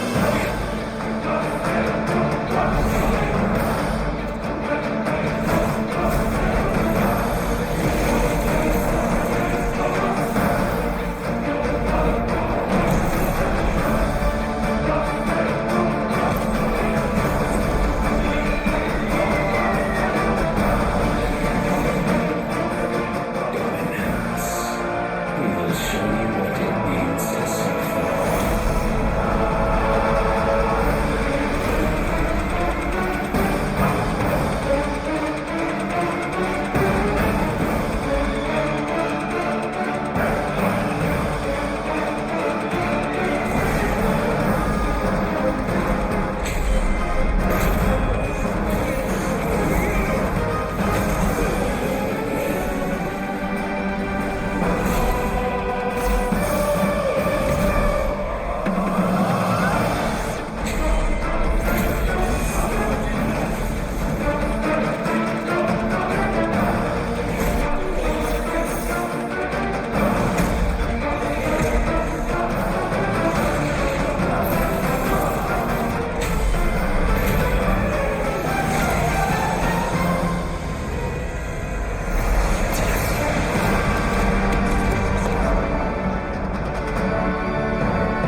unpleasantness could have been avoided.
It is done.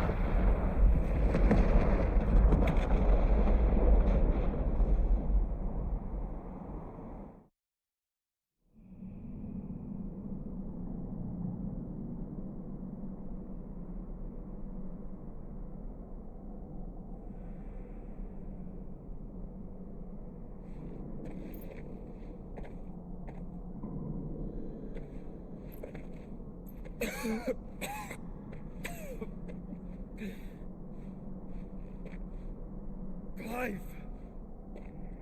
Clive!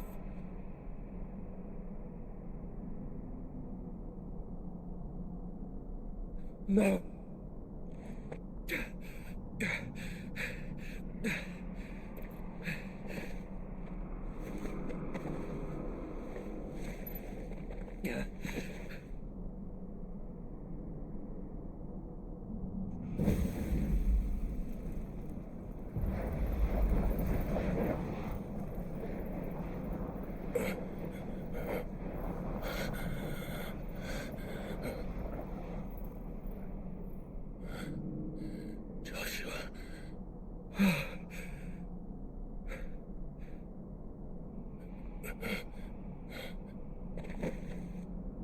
Thank the Founder.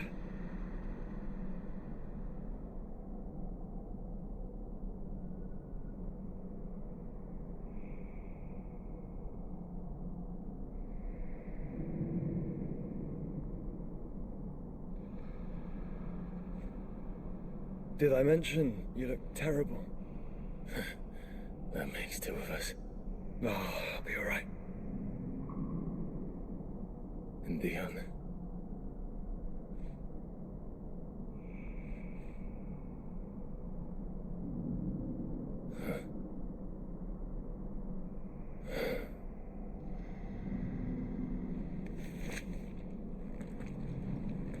Take my hand. No, I told you, I'll be...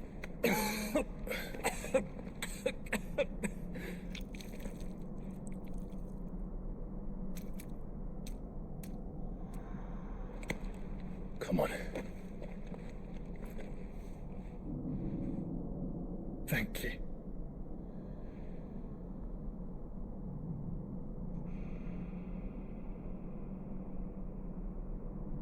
Press on. Always.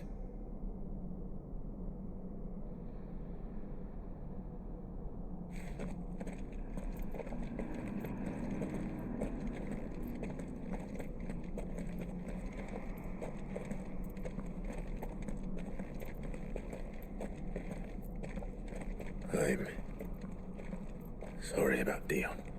Don't be. Please. He did what he had to do. And it's time we did the same.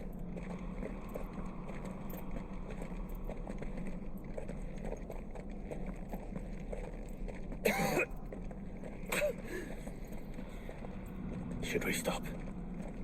Yeah, because of the cough. No, I think we're past that, Clive. I suppose we are.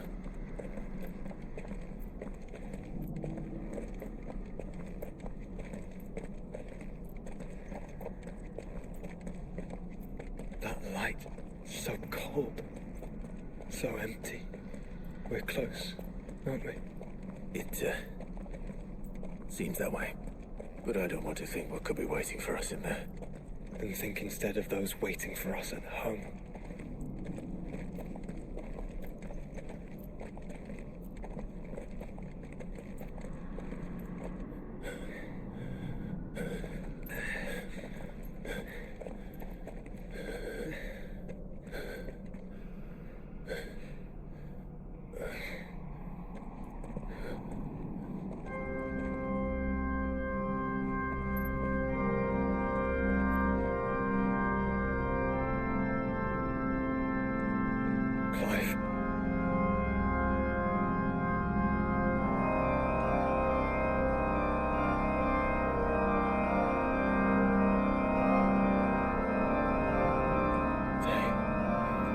They can't be. But they are. This is the Nexus. A wellspring of life. yours and ours. As we watch the world stumble slowly to its dark end, it was here we pledged a new beginning. And now, with the ether we have harvested, I shall raise my kin from their eternal slumber, that together we may usher in a new age of reason. This was never about creation, only self-preservation. You condemned an entire world so that you alone might escape death alone. Him alone. Clive, I think I understand.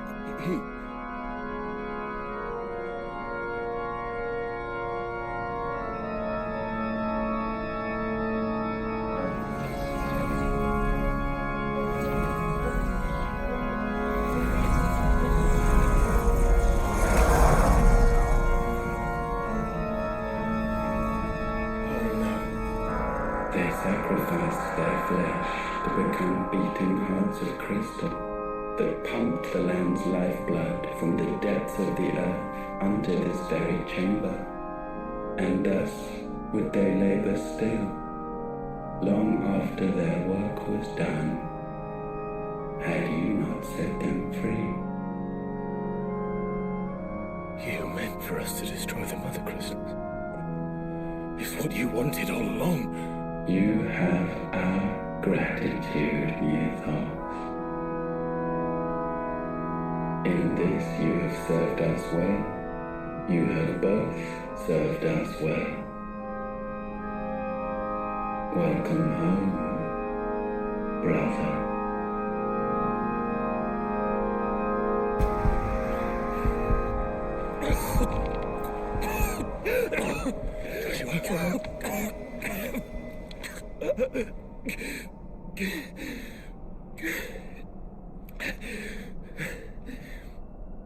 I thought it was me, but it wasn't my grasp that grew weaker.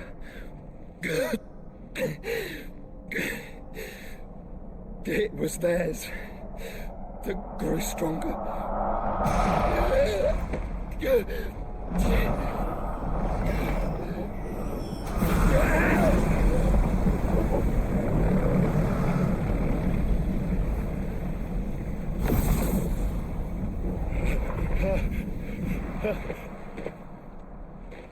Joshua! No!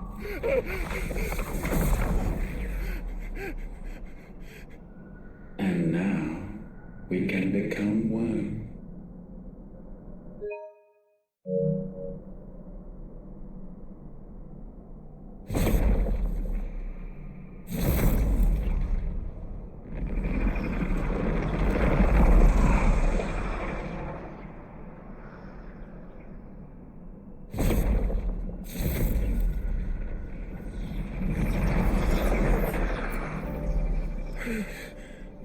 Clive.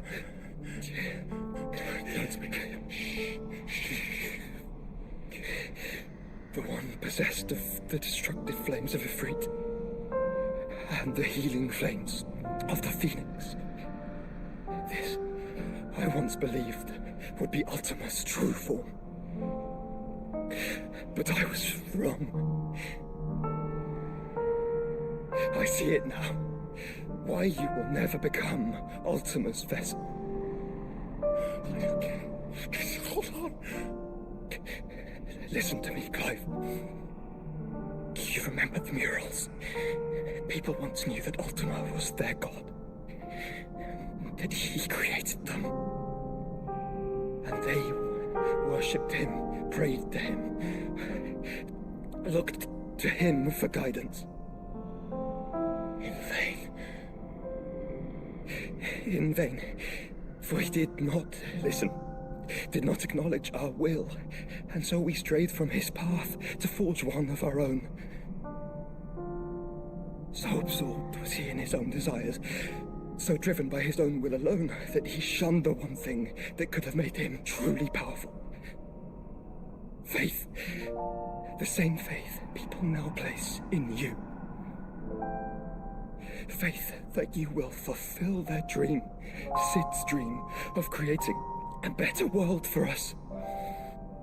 Faith that you will follow in Father's footsteps and save those who need saving most. Faith that you will answer Jill's plea to save yourself.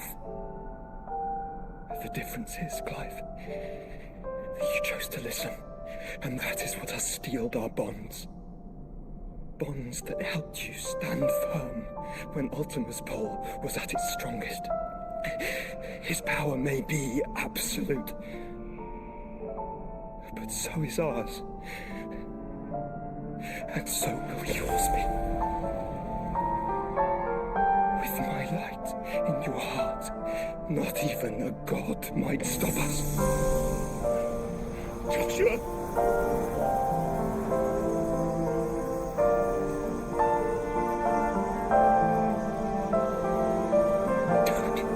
Don't do it, you... Enough, Clive. My body is too far gone. If the wound does not take me, the curse will.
Look at me, Joshua.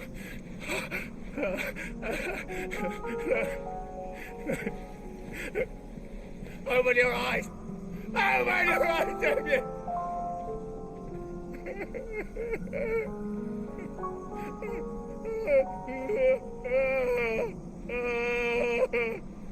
Why? Why did you do this? Joshua!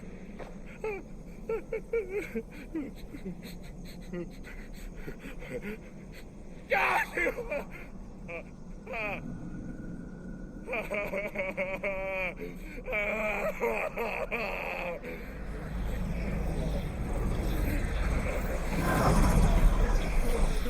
And thus does the final piece fall into place.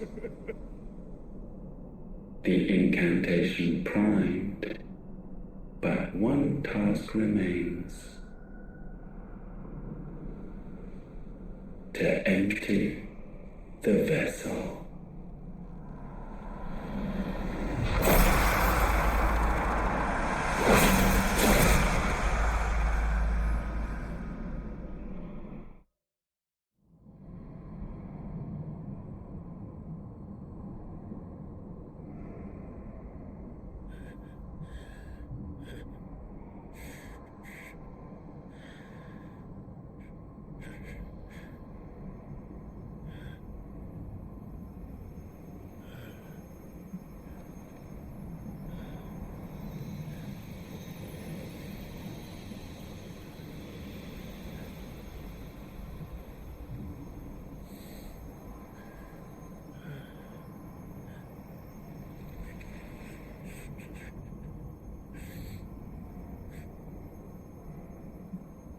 Still here. With me to the end. Even now, you would deny the inevitable.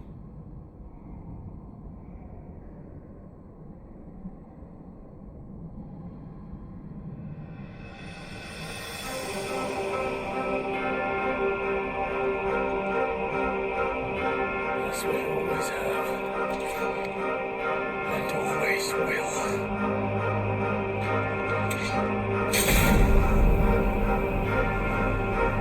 And this... my sword, I swear, to shield the Firepad's flame forevermore.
Perhaps.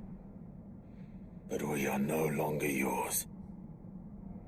Our flames are our own, and they burn as one!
You always have been.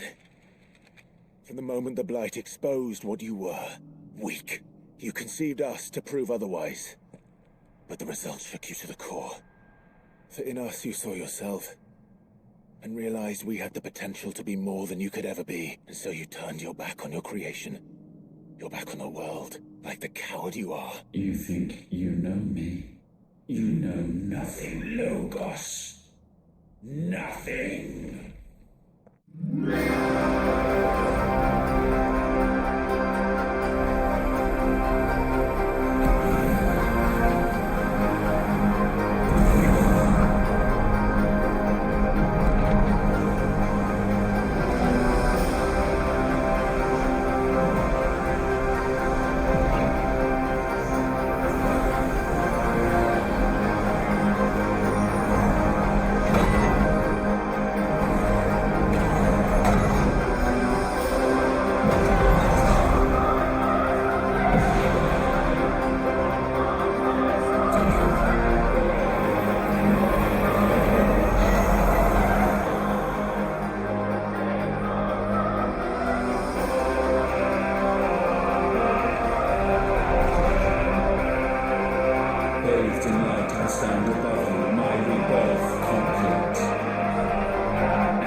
is the altar at which you pray. Mine are the eyes that look down upon you all. And yet still you cannot see. You are no better than us. We are one and the same.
They who will give me the strength to end your reign.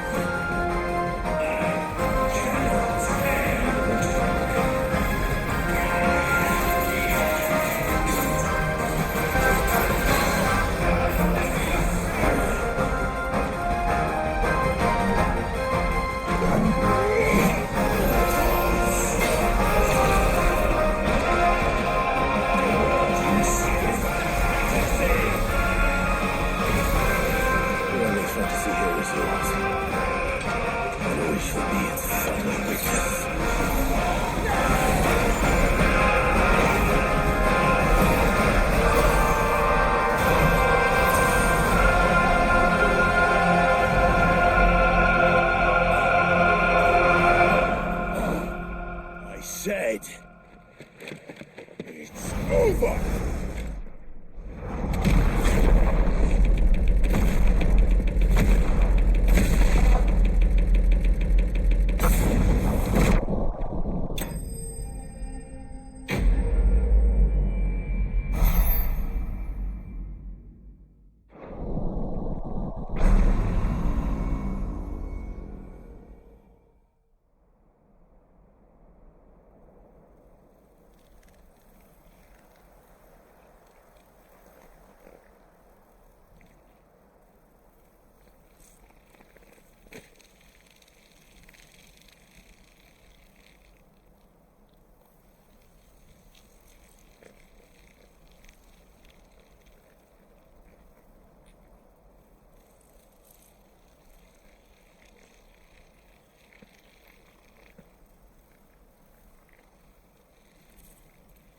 Tell me, what do you imagine will befall this world now that you have gained your precious freedom? I honestly don't know. But I doubt it will be pretty.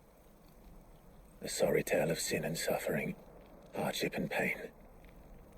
And it was for this that you fought so fiercely? Why? It's who we are. We fight.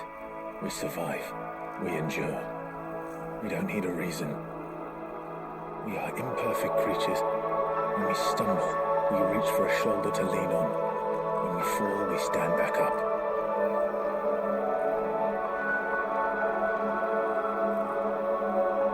We see the horizon, ever out of reach, and still we march on. Certain the answers lie just beyond it, because that is our way.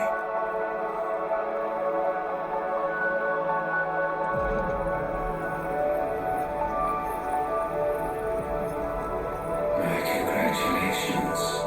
Relish this victory, knowing that you have but delayed the inevitable. Your world is already dead. May you enjoy an eternity on its blackened husk.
It seems Ultima's power was too great for this vessel all along. But while I have it, perhaps I can use it to set things right. And see Ultima's legacy. Bearers, dominance, crystals, magic, consigned to the flames.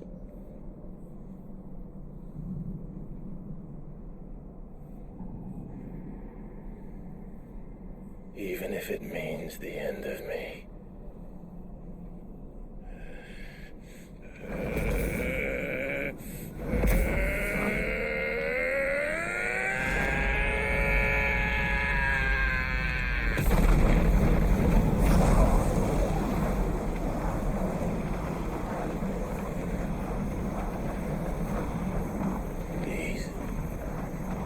These are our terms.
Aren't you the most beautiful thing?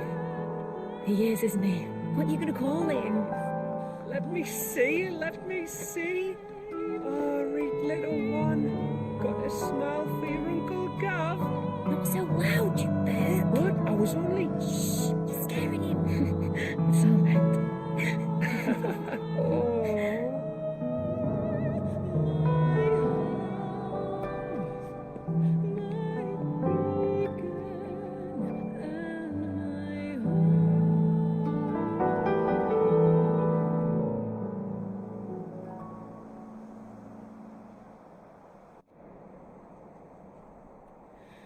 A sky of scattered tears, 1,000 years apart. Should we fade, not be afraid of the dark. If you need a rest, I can take him.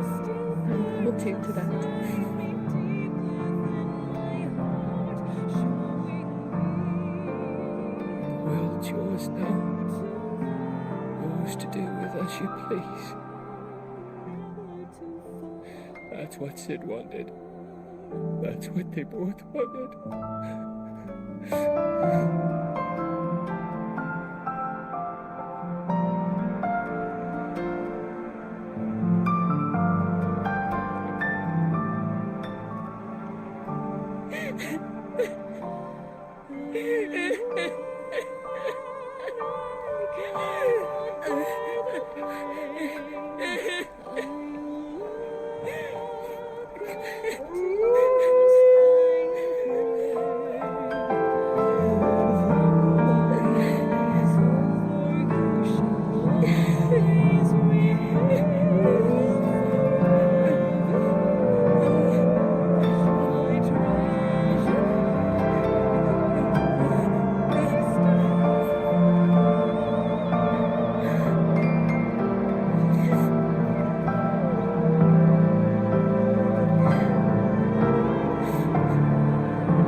And thus did our journey end.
Every time.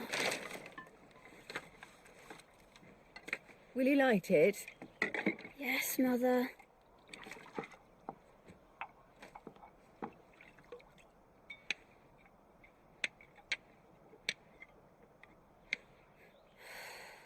Come on.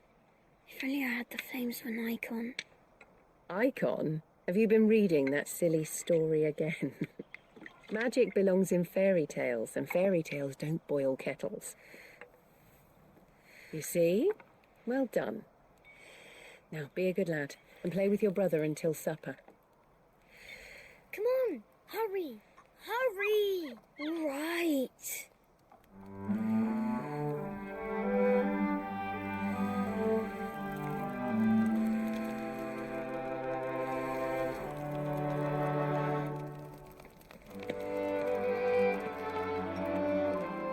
Right, let's play the saint in the secretary. No, I don't want to be Madu. What do you want to play then? War of the Icons! Again? Right. If I get to be a freak. Why? I'm the older brother.